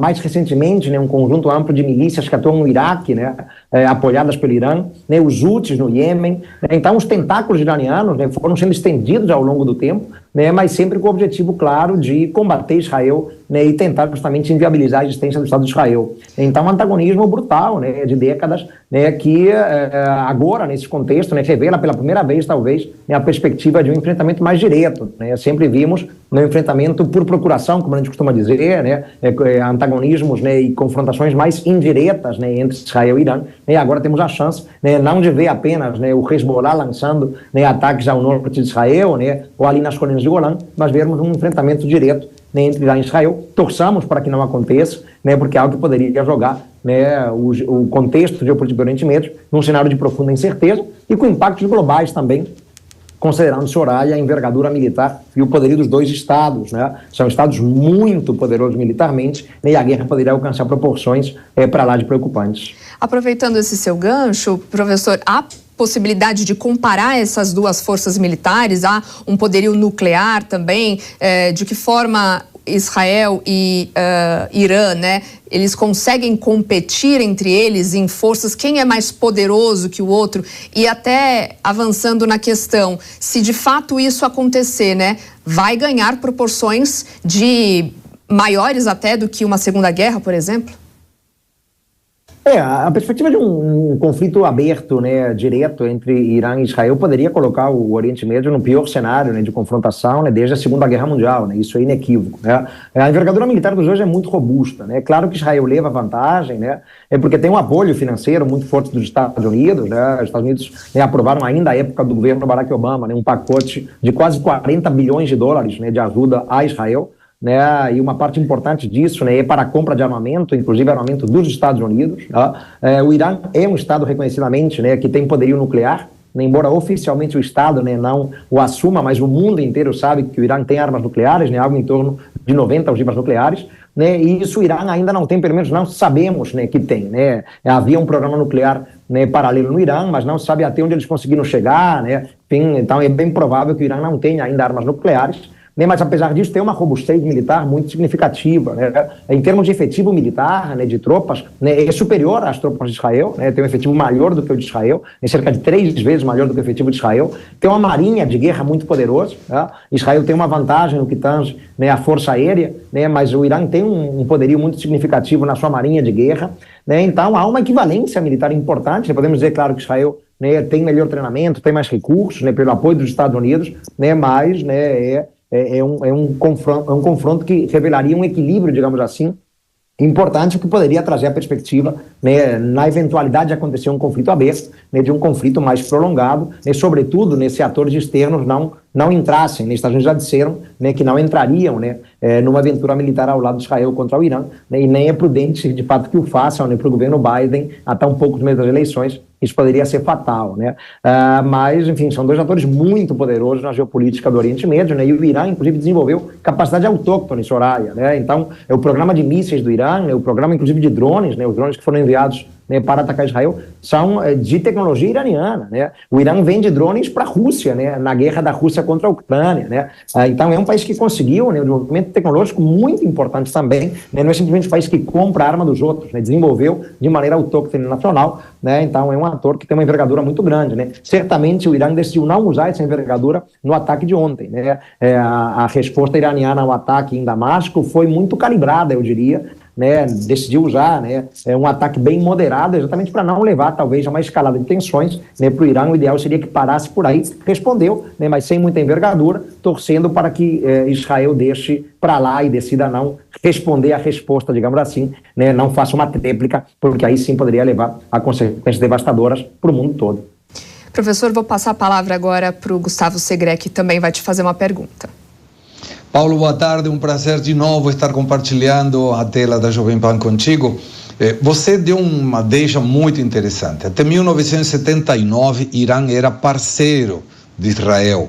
De fato, foi o segundo, se eu não lembro mal, o segundo país depois do Egito a reconhecer a existência de Israel quando foi colocado o território em 1948. Mas em 1979, que vem a Revolução, tirando os chás e vem os ayatollahs, aí começa a complicar tudo. De fato, a embaixada de Israel em Irã foi tomada, foi passada para a OLP, a Organização pela Liberação da Palestina, em uma clara demonstração que Irã era inimigo de Israel. Mas em 1980 e até 88, os Estados Unidos forneceram armas para Irã por causa da guerra com o Iraque. Então, essa situação dos Estados Unidos hoje não tem um viés de dizendo parte dessa culpa do desenvolvimento armamentista do Irã é nossa. Como ficaria os Estados Unidos perante essa parte da história que hoje não está sendo muito contemplada, mas que de fato existiu? Os Estados Unidos, na verdade, eles alimentaram muitas forças na região do Oriente Médio. Gustavo, prazer sempre conversar com você também, né, que depois causaram dor de cabeça para os Estados Unidos, né? Se a gente olha para o Afeganistão, por exemplo, né, o próprio surgimento das origens, né, da Al-Qaeda, né, do Bin Laden, né, foi a partir de apoio americano no combate à ocupação soviética do Afeganistão ali na década de 80, né? O Saddam Hussein também, né, foi aliado norte-americano importante, né, durante um período ali, né, você citou a guerra na Iraque, né, o Saddam Hussein era visto, né, como um nome importante pelos Estados Unidos, né, justamente para combater o regime, né, dos ayatollahs. O Irã era alvo de preocupações, né? Vimos o Brasil naquele momento também apoiando o Iraque, vendendo armas para o Iraque, Saddam Hussein, né? Então o Iraque tinha um apoio ocidental em face, né, desse país persa que já estava, né, sob o regime islâmico Islâmico, né, dos ayatollahs, né? Então, os Estados Unidos, muitas vezes, eles podem ser considerados responsáveis, né? A própria derrubada do Saddam Hussein, né, no Iraque em 2003, né, acabou levando o surgimento do Estado Islâmico, né? Muitos sunitas que estavam ao lado do Saddam, depois integraram as fileiras do Estado Islâmico, né, a dor de cabeça que deu depois, né, no próprio Iraque e na Síria. Então, os Estados Unidos, de fato, você tem toda a razão, né, se envolveram e apoiaram determinados grupos, determinados atores, né, que acabaram depois se revertendo uma grande dor de cabeça para o país, né? A relação com o Irã é uma relação muito ruim desde a Revolução Iraniana, né? Estados Unidos e Irã, né, não dialogaram até o governo Obama. No governo Obama, como a gente sabe, né, houve alguma tentativa de dialogar com o Irã, né, foi feito um acordo ali, né, para tentar neutralizar o programa nuclear iraniano, que depois foi rompido pelo Trump, né, mas foi a primeira vez em décadas que as duas diplomacias sentaram à mesa, né? Depois, com o Trump, isso depois foi abandonado mais uma vez, né? E o momento hoje, né, é de relações muito tensas, né? O governo do Ebrahim Raisi, né, que é o novo líder, né, no Irã, praticamente não dialoga com os Estados Unidos, né? Não se conseguiu chegar a um novo acordo nuclear, né? Um cenário de muita incerteza, né? Por isso, inclusive, como você muito bem colocou, Gustavo, a postura do governo Biden é uma postura difícil nos Estados Unidos há poucos meses das eleições, né? Porque ele não pode deixar o tema para lá, ele tem que se posicionar de maneira firme, condenando o ataque iraniano a Israel, né? A população americana, embora não esteja tão do lado de Israel nesse contexto da guerra em Gaza, mas exige, evidentemente, um rechaço, né, e uma condenação brutal ao que foi feito pelo Irã contra Israel, né, porque Israel não deixa de ser um aliado histórico, mas também não é interessante, né, para o Biden que haja uma conflagração direta e aberta entre Israel e Irã nesses contextos, até um pouco nas eleições, né, porque chegaria uma hora que os Estados Unidos não poderiam ficar tão de fora assim, né, de um conflito desse tipo, e não é interesse americano entrar numa guerra dessas proporções, assim como entendo, Gustavo, que não é interesse nem do Irã, nem de Israel tampouco, né, de que haja um conflito, né, mais aberto nas próximas semanas ou meses, né? Não é interessante para nenhum dos dois lados. Professor, agora a pergunta de Fabrício Naitsky. Professor, bom dia. O senhor mencionou que o Irã não utilizou toda a sua envergadura militar nesse ataque contra Israel no último sábado, e a expectativa, a promessa de Benjamin Netanyahu de que Israel vá responder a este último ataque. É possível imaginar o que seria um ataque de Israel proporcional à ação do Irã, ou seja, sem também utilizar toda a sua envergadura? Pois é, esse é um ponto ótimo, né? Na verdade, o ataque iraniano, né, que tem que considerar, né, fez um uso de drones, né, que demoraram muitas horas para chegar a Israel, né, dando tempo de Israel armar toda uma defesa, e a gente sabe a capacidade defensiva que tem Israel, né, não só com o famoso domo de ferro, mas com o escudo de Davi, né, com o mecanismo flecha, né, arrow, né, como se chama em inglês. O Irã poderia ter lançado mão, por exemplo, de mísseis balísticos, né, que chegariam a Israel em 10, 12 minutos, né, e certamente comprometeriam a capacidade de defesa do país e poderiam ter causado impactos muito mais graves, né, tanto materiais quanto em termos de perda das vidas humanas em Israel. A escolha do governo iraniano foi uma escolha de responder de forma, repito, calibrada, cuidadosa e moderada, né? Israel já disse que vai responder, até porque, claro, né, seria uma demonstração de fraqueza não fazer nada, mas a expectativa é que seja uma resposta também calibrada e moderada. E para te responder diretamente, né, poderia ser, por exemplo, né, ou um ataque, né, muito pontual, por exemplo, contra fábricas de drones, né, dentro do Irã. Eu falei que o Irã tem uma capacidade autóctone de fabricar drones, fabricar mísseis. Poderia ser um ataque contra uma fábrica de mísseis, né, do programa de mísseis iraniano, mas não um ataque amplo, né, por exemplo, né, que pudesse provocar vítimas civis, né, contra Teherã, né, ou qualquer grande cidade, né, Isfahan, qualquer grande cidade iraniana, né.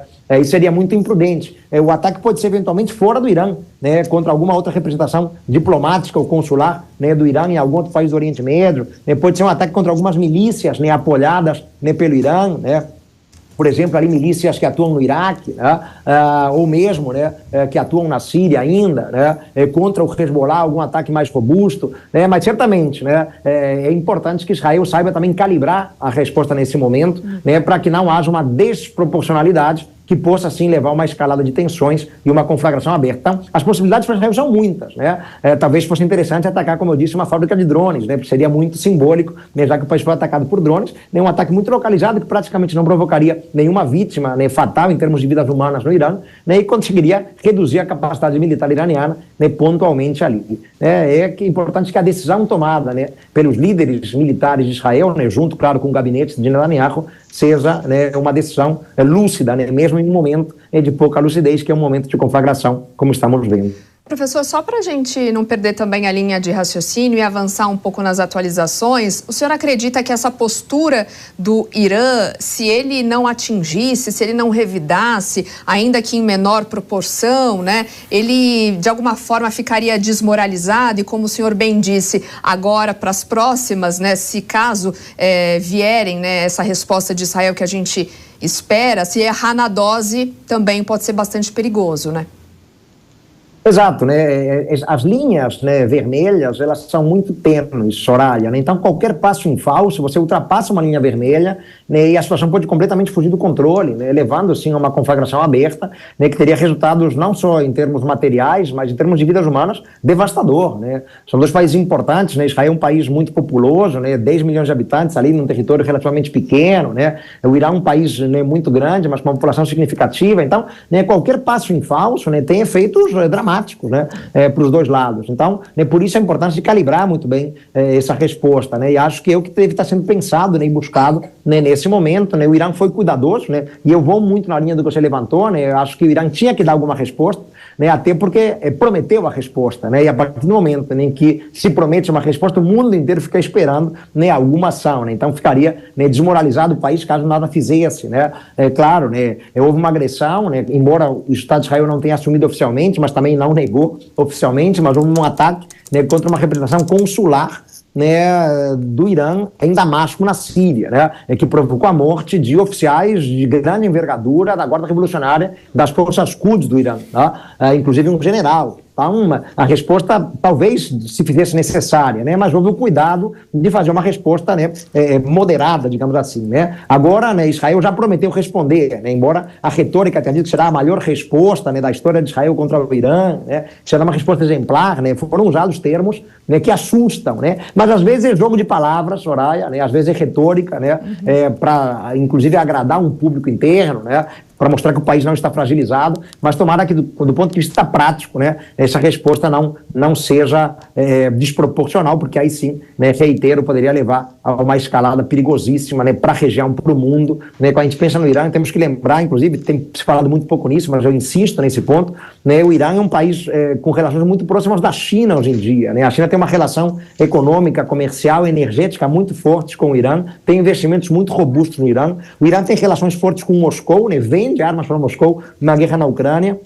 Então, um ataque grande, né, contra o Irã, né, por parte de Israel, poderia mais uma vez acentuar, né, um mundo que já se vê muito fraturado, né, já se vê muito dividido por conta da própria guerra na Ucrânia, né, ou do conflito em Gaza. Então, né, a gente pode pensar que não é só a região, né, que se vê ameaçada, mas a situação global se vê também muito ameaçada. Sim, o cenário internacional segue bastante volátil, né? Professor, vou passar agora a pergunta para o professor Frederico, ele também vai te fazer um questionamento. Professor Velasco, boa tarde. Professor, Israel foi muito criticado, né, pelo ataque do grupo terrorista Hamas em sua defesa. Eu diria que Israel até então era quase um ícone aí de inteligência militar, sob o aspecto defensivo, de estratégia. Podemos dizer que com o ataque de ontem, em que pese já presumido, já avisado, o primeiro-ministro Benjamin sai, entre aspas, vitorioso ontem? Esse é um ponto muito bom também, Frederico, né? Eu acho que Israel consegue vender para o público interno, né, uma resistência espetacular ao ataque do Irã, né? E aí talvez nem seja necessário entrar muito no mérito de qual foi o tipo de ataque lançado pelo Irã, né? E reitero que foi um ataque moderado, né? Limitado, né? Não interessava ao Irã lançar um ataque muito duro com mísseis balísticos, por exemplo, né? Até onde foram apenas mísseis de cruzeiro, né? Majoritariamente drones, né? Lentos, né? Porque o Irã tem drones mais rápidos que poderiam chegar mais rapidamente ao território de Israel. Então, foi uma escolha de um ataque moderado, né, que permitiu, claro, a Israel mostrar toda essa capacidade defensiva, né. Basicamente foi só o domo de ferro, né, o Iron Dome, que conseguiu neutralizar 99%, né, dos drones lançados pelo Irã. É algo espetacular. Então, né, dá para o governo Netanyahu vender, sim, agora, nesse contexto muito diferente do que a gente viu em 7 de outubro, dá para vender, né, uma capacidade de resistência muito robusta, né, o êxito espetacular, né, dos sistemas de defesa, né, o Iron Dome, né, o escudo de Davi, né, que não precisou nem ser acionado, né, o Arrow, né, o Flecha, o Seta, que também não precisou nem ser usado, né, mas dá para vender uma vitória internamente, né, por isso, né, que seria importante, né, Israel, se for responder mesmo, parece que vai, né, calibrar muito bem a resposta, porque não é necessário uma resposta muito ampla, desproporcional, né, eu acho que nesse contexto em que o governo Netanyahu se vê tão pressionado, caiu como uma luva, né, o ataque do Irã e a eficiência da resistência ao ataque do Irã. O governo Netanyahu terá que prestar contas, né, do que deu errado em 7 de outubro, né, o que falhou na inteligência, na badaladíssima inteligência do Irã, de Israel, perdão. Agora não. Né, agora tudo funcionou bem, a contento, né, ninguém morreu, né, não houve danos materiais mais significativos, né, há um ferido por estilhaço de drone, até onde se sabe. Então dá para vender, né, uma relativa vitória. Assim como o Irã já vendeu uma vitória internamente, né, a missão do Irã na ONU já disse que por eles para por aí, né. Então, que prevaleça um pouco de bom senso, né, embora, né, isso seja algo em falta no mundo, absolutamente, né, mas que prevaleça um pouco de bom senso, né, para que, né, uma decisão, de repente, equivocada não leve, né, a um conflito de proporções, né, significativas, a uma conflagração aberta, porque, repito, né, o mundo correria um grande risco. Algum dos lados vai precisar ceder? O senhor acredita que isso seja possível de acontecer? Ceder entre Israel e Irã é quase que impossível, né? O que pode acontecer é meio que a coisa, por enquanto, né, arrefecer e o clima esfriar, e torçamos para que assim seja, né? Mas Israel não vai ceder no sentido de apoiar, né, o Irã dos ayatolás, né? E o Irã não vai ceder no sentido de reconhecer a existência de Israel, né? Então, né, isso, repito, é uma questão de décadas, né? Os dois lados não se reconhecem, não se aceitam, não há chance de que isso mude, né? Vão continuar travando uma conflagração e uma confrontação, mas tomara que continue sendo pela via indireta, né?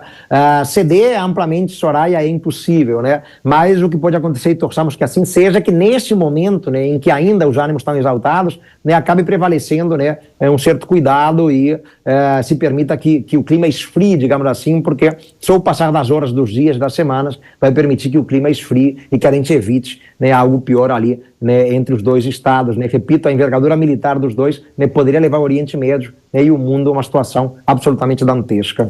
Sem dúvida, professor. Conversamos com Paulo Velasco, professor de Relações Internacionais da Universidade do Estado do Rio de Janeiro. Mais uma vez, professor, obrigada pelos esclarecimentos e sempre pela sua disponibilidade. Até uma próxima. Foi um prazer, Soraya. Um abraço para você, para o Frederico, para o Gustavo. Prazer conversar com vocês. Até a próxima. Vamos agora girar nossa reportagem e ir para Brasília conversar com o Bruno Pinheiro, porque a Força Aérea Brasileira está pronta para, caso necessário, realizar uma nova missão de repatriação de brasileiros em Israel após ataques do Irã. Bruno Pinheiro, então, tem as informações. Bruno, boa tarde para você. Boa tarde para você. Ótima tarde também a você, a quem nos acompanha nessa intensa cobertura. Bom, essa articulação já está em andamento, na verdade. Esse alerta após uma ligação do presidente Lula, que conversou com o ministro das Relações Exteriores, Mauro Vieira, na noite de ontem, acendeu um alerta na Força Aérea já nas últimas horas. Eles estão sob aviso, não somente para uma operação de repatriados, de ir até esta região em Israel e acabar repatriando, resgatando as pessoas que estão lá ou que tenham um interesse de retornar para a capital federal ou para qualquer outra cidade em território brasileiro, como também para uma espécie de uma ajuda humanitária também. Mas esse tipo de operação é muito sensível, é necessário ser muito bem planejado, até por conta de quanto tempo essa aeronave vai ficar na região de Israel, ou seja, para fazer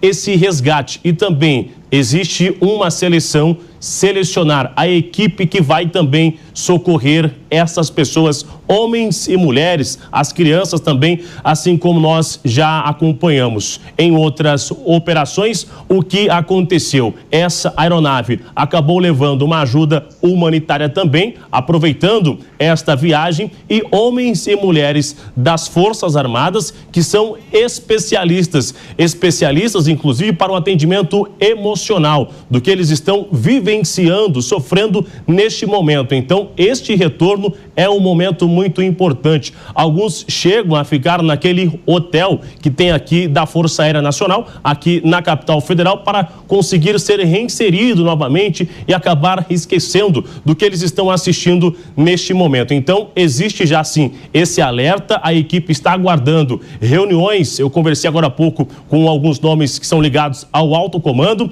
que afirmaram que estão aguardando reuniões que estão acontecendo e que vão acontecer com todos esses atores envolvidos e, na sequência, aguardarem essa ordem, então. Essa ordem que vem de quem? Vem do governo brasileiro, do governo Lula, que já manifestou, que está acompanhando com uma lupa, na verdade, com muita atenção, a situação de brasileiros que estão nesta região de conflito, viu, Soraya?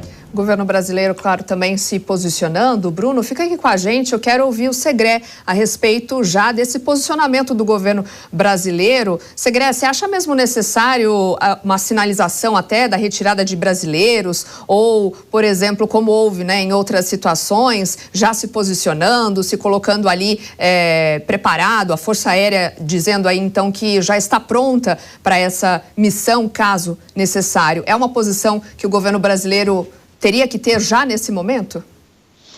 Aproveito para mandar um abraço para o nosso companheiro aí, o nosso colega Bruno Pinheiro, em Brasília.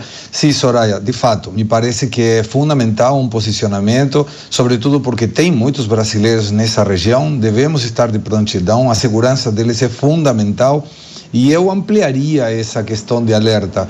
Devemos lembrar, e é importante fazer isso, e eu vivenciei isso de muito perto, quando em 1992 e 1994, Irã atacou 2 sedes de Israel na República Argentina, na cidade de Buenos Aires, para ser mais preciso, através de uma bomba na Embaixada de Israel em 1992, foi dia 17 de março, lembro perfeitamente bem disso, e depois na Associação Mutual Israelense, a AMIA, em Buenos Aires, em 1994, em que teve uma bomba colocada através de uma caminhonete. Isso teve vítimas, logicamente, locais argentinos, que não tinha nada a ver com esse conflito, e a partir daí, se a gente observa em muitas sedes diplomáticas ou vinculadas com Israel, a gente observa muitos totens de cimento, precisamente para coibir esse tipo de ataque até hoje. Na cidade de São Paulo, especificamente, tem várias sedes de estabelecimentos vinculados com Israel que têm essa proteção em função desse ataque de 1992 e 1994 em Buenos Aires. Então, me parece que não é somente nessa região, e se ficar atentos com todos os brasileiros em países que possam ter alguma retaliação eventual por parte de Irã, lembrando que Irã acusa Israel e chama de pequeno Satanás, considerando o grande Satanás dos Estados Unidos. Então, esperamos que o conflito pare por aqui, conforme as autoridades de Irã já mencionaram, e que Israel não volte a colocar o conflito em uma situação mais grave, mas devemos sim estar atentos, e a posição do governo brasileiro é fundamental para garantir a segurança dos brasileiros nesses lugares. Agora, voltando um pouco para Brasília, parece que esse posicionamento do Brasil sobre os ataques não acabou repercutindo muito bem ali nos bastidores, né, Bruno? O que está acontecendo? Qual que é a situação entre diplomatas e políticos? Repercussão imediata, viu, Soraya? Com quem eu conversei nas últimas horas aqui na capital federal, conversava agora há pouco, inclusive, com alguns nomes, um grupo de parlamentares que são amigos de Israel, que representam lá dentro do Congresso Nacional, que chegaram a conversar com o vice-embaixador na noite de ontem, logo após essa emissão de uma nota do governo brasileiro, que respondeu que acompanha, né, essa escalada de violência, mas não repudiou esse ataque do Irã, não colocou como um ponto que seja um tipo de crime, que sejam criminosos esse tipo de ataque do Irã. De acordo com informações com quem eu conversei nos bastidores, o vice-embaixador de Israel aqui na capital federal reclamou para integrantes de um grupo de parlamentares que são amigos de Israel que realmente não era isso que eles esperavam, que eles acharam ruim, que eles não aceitam esse tipo de nota, esse olhar do governo brasileiro sobre essa invasão, esse ataque do Irã na região, na comunidade em Israel. Então, essa nota, de fato, assim que chega, que a embaixada recebe, não era justamente isso que eles aguardavam. E é importante ressaltar que não é de hoje que a embaixada de Israel acaba repudiando, né, diversas notas, várias respostas do governo brasileiro em relação a esse conflito, a essa invasão. Então, nos bastidores, esses parlamentares ali, que são amigos de Israel, acabaram ouvindo esse inconformismo, essa insatisfação do vice-embaixador da forma como o governo brasileiro vem se posicionando mais uma vez em relação a esse ataque do Irã que iniciou na noite de ontem. Soraya. Obrigada, Bruno. Ouvi o professor Frederico Afonso a respeito desse mal-estar, né, professor? O que isso vai gerar, então, esse posicionamento do governo brasileiro diante dos ataques e agora esse recebimento de uma forma ruim, né, entre diplomatas e políticos? Soraya, o mal começa pela não obediência à lei maior do país. A Constituição Federal ela é claríssima no seu artigo 4º, que determina a República Federativa do Brasil o cumprimento em suas relações internacionais de 10 princípios. Então você tem lá a prevalência dos direitos humanos, o repúdio ao terrorismo, a defesa da paz, a não intervenção. Então, pegando aqui o termo sempre de guerra, você vem numa escalada de coisas ruins.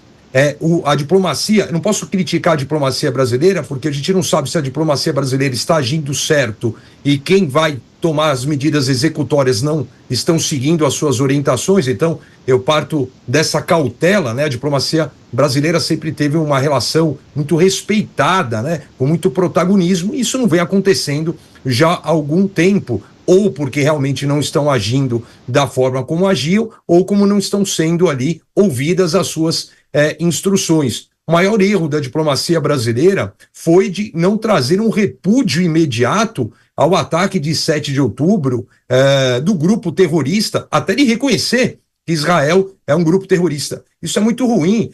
O Hamas, ele tem no seu estatuto como um dos objetivos exterminar o povo judeu, acabar, não reconhece a existência de Israel. Então, toda a escalada aí, nós vamos para uma guerra de narrativa, uma guerra diplomática e uma guerra, de fato, bélica, né? Como nós estamos vivenciando. Esta neutralidade não está sendo boa em nada para as relações internacionais do Brasil. E a gente volta a uma celeuma, porque não tem como fazer aí uma cisão, que essa relação próxima do Brasil com o Irã, que essa relação próxima do Brasil com a Rússia, que essa relação próxima do Brasil com a Venezuela. Então o Brasil é um Estado democrático de direito.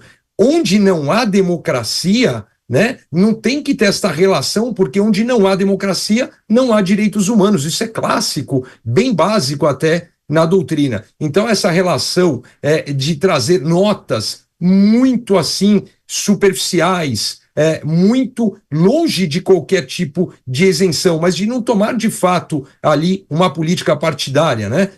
O Gustavo falou há pouco, o presidente Joe Biden não pode, por exemplo, ficar ali isentão, ficar sobre o muro. Nós enfrentamos guerras de narrativas de todo lado, e essas guerras de narrativas acabam aí trazendo influências muito ruins no dia a dia para as pessoas. Tem que tomar de fato uma postura, tem que tomar de fato uma nota mais contundente. É isso que nós esperamos na defesa dos direitos humanos, ao repúdio ao terrorismo. Não importa quem presida o Brasil, importa seguir a Constituição Federal, e ela está lá desde 5 de outubro de 88. Basta seguir a lei maior.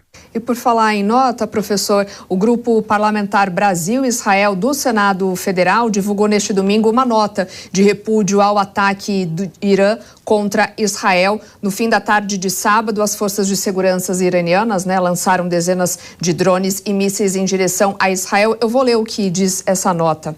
O seguinte, é com profunda consternação e indignação que repudiamos veementemente os ataques perpetrados pelo Irã contra Israel. Condenamos veementemente tais atos de agressões que apresentam uma clara violação do direito internacional e colocam em risco a segurança e a estabilidade da região. Expressamos nossa solidariedade inabalável a Israel e seu povo neste momento difícil. A nota ainda diz: o direito de Israel à autodefesa é inalienável e deve ser plenamente respeitado pela comunidade internacional. Eles continuam: instamos a comunidade internacional a unir-se em condenação inequívoca dos atos de agressão do Irã e a tomar medidas concretas para garantir que tais ações não se repitam. Reafirmamos nosso compromisso inabalável com a paz e a segurança na região e exortamos todas as partes envolvidas a buscar soluções pacíficas e diplomáticas para resolver suas diferenças. Terminam dizendo que a justiça prevaleça e que a paz possa ser restaurada em Israel e em toda a região. É o que você falava, né, professor? Então, agora essa manifestação, portanto, do Grupo Parlamentar Brasil-Israel do Senado Federal, então, divulgando essa nota de repúdio. Mais uma vez, o governo brasileiro, então, se posicionando sobre esses ataques. Perfeito, Soraya. Exatamente isso é o que se busca. Na verdade, aí a única coisa que eu uso discordar dessa nota é que está abalando a estabilidade, a relação local lá está instável há muito tempo, né? Está deixando o local ainda mais instável. Mas é o que todos nós queremos, né? Essa discussão do que é desproporcional, do que é razoável, né? Então foi um ataque cirúrgico em Damasco, aí mataram altas patentes militares da Guarda Revolucionária, por sua vez o ataque de direito de resposta do Irã a Israel, então não matou ninguém, mas assume o risco. Nós vamos aumentando a tensão, estamos sim num período de muita instabilidade, eu diria que ali no local, desde a Guerra do Golfo de 91, que a questão não toma essa proporção, né? Mas entendo que essa nota do Senado foi pontual, foi feliz. A ideia é justamente essa: você restabelecer, buscar de fato uma estabilidade, que o G7 siga aí numa solução de fato de execução contundente, mas que resolva, e se alguém não ceder, nós vamos ficar nesse looping. Eu vou contra-atacar, meu direito de resposta, o direito de resposta do direito de resposta, isso aí vai causando um prejuízo a toda a humanidade. O nosso editor de internacional, Fabrício Naitz, que tem agora atualizações, porque os líderes do G7, né, Fabrício, se reúnem em videoconferência para discutir justamente esse ataque iraniano neste domingo. Quais as últimas atualizações? Soraya, a reunião acabou agora há pouco, como você destacou, reunião por videoconferência, começou às 11 da manhã no horário de Brasília, acabou agora há pouco com o G7 condenando o ataque do Irã a Israel no último sábado e pedindo moderação às partes, tanto Israel quanto o Irã. A gente espera ainda a nota completa vindo do G7, a ata da reunião, para saber exatamente o que foi discutido, mas a informação que chega neste momento é essa: a condenação do G7 à ação iraniana. A gente sabia que o presidente Joe Biden havia sinalizado uma vontade por uma resposta diplomática unida, como havia sido destacado anteriormente, e, portanto, é isso que a gente tem agora. Os Estados Unidos, principalmente, atuam para evitar uma escalada militar. Isso já foi informado ao primeiro-ministro Benjamin Netanyahu desde ontem, quando Joe Biden e Benjamin Netanyahu conversaram por telefone, que os Estados Unidos não vão apoiar uma retaliação direta de Israel ao Irã. Vão continuar participando da defesa israelense, como tem sido feito, como foi feito no último sábado, mas não devem apoiar um novo ataque que acabe aí, que possa alastrar a tensão no Oriente Médio neste momento. Então, essa primeira reunião do G7 termina com essa condenação do ataque iraniano a Israel. A gente aguarda, claro, as definições vindas do Gabinete de Guerra de Israel, que se reúne ali desde volta das 9h30 da manhã, 10 da manhã no horário de Brasília, com o primeiro-ministro Benjamin Netanyahu, o ministro da Defesa Yoav Gallant, o líder da oposição Benny Gantz, que devem decidir quais serão os próximos passos de Israel neste conflito. E, por fim, claro, o encontro, a reunião emergencial do Conselho de Segurança da ONU, marcada para 5 horas no horário de Brasília. Soraya. Obrigada, Fabrício, pelas suas informações. Antes de eu me despedir do professor Frederico Afonso, queria te ouvir, professor, suas últimas considerações e também o que a gente pode esperar daqui para frente e também a respeito dessa resolução, como o Fabrício trouxe da reunião do G7, né, em que eles condenam o ataque iraniano a Israel. Olha, Soraya, quando eu apresento em aula, em palestra, a chamada evolução histórica dos direitos humanos e eu passo pela Primeira e Segunda Guerra, a Primeira Guerra faz surgir a Liga das Nações em 1919 e a Segunda Guerra faz surgir a ONU.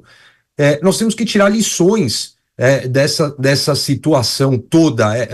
O propósito principal é esse, não tem como agora a gente voltar ao tempo, né? Que realmente as nações consigam. O G7 já deu um recado, fico feliz que já condenaram, né? Vai se sobrepor a qualquer resolução ali da ONU, justamente como o professor José Neymar falava antes, né? Você fica com aquela questão do direito de veto, que a ONU possa buscar de fato o protagonismo pela qual ela foi criada e hoje não tem mais, né? Vê que a reunião do G7 se torna mais importante do que a própria reunião do Conselho de Segurança e, por óbvio, a gente busca aí que tudo volte dentro do possível à normalidade local, né? Como disse o Shaul na entrevista logo no início ali do programa, né? Nem as escolas estão funcionando e que tudo se restabeleça. Essa ideia é o objetivo, que tudo volte dentro do possível, o mais rápido possível, à normalidade. Professor de Direito Internacional do Damásio Educacional, Frederico Afonso, mais uma vez agradeço a sua participação aqui com a gente ao longo de todo esse domingo, né? Certamente mais desdobramentos virão e a gente deve voltar a conversar em breve. Bom domingo para o senhor e também um excelente início de semana. Obrigado, Soraya. Bom programa. Um abraço. Obrigada. E eu também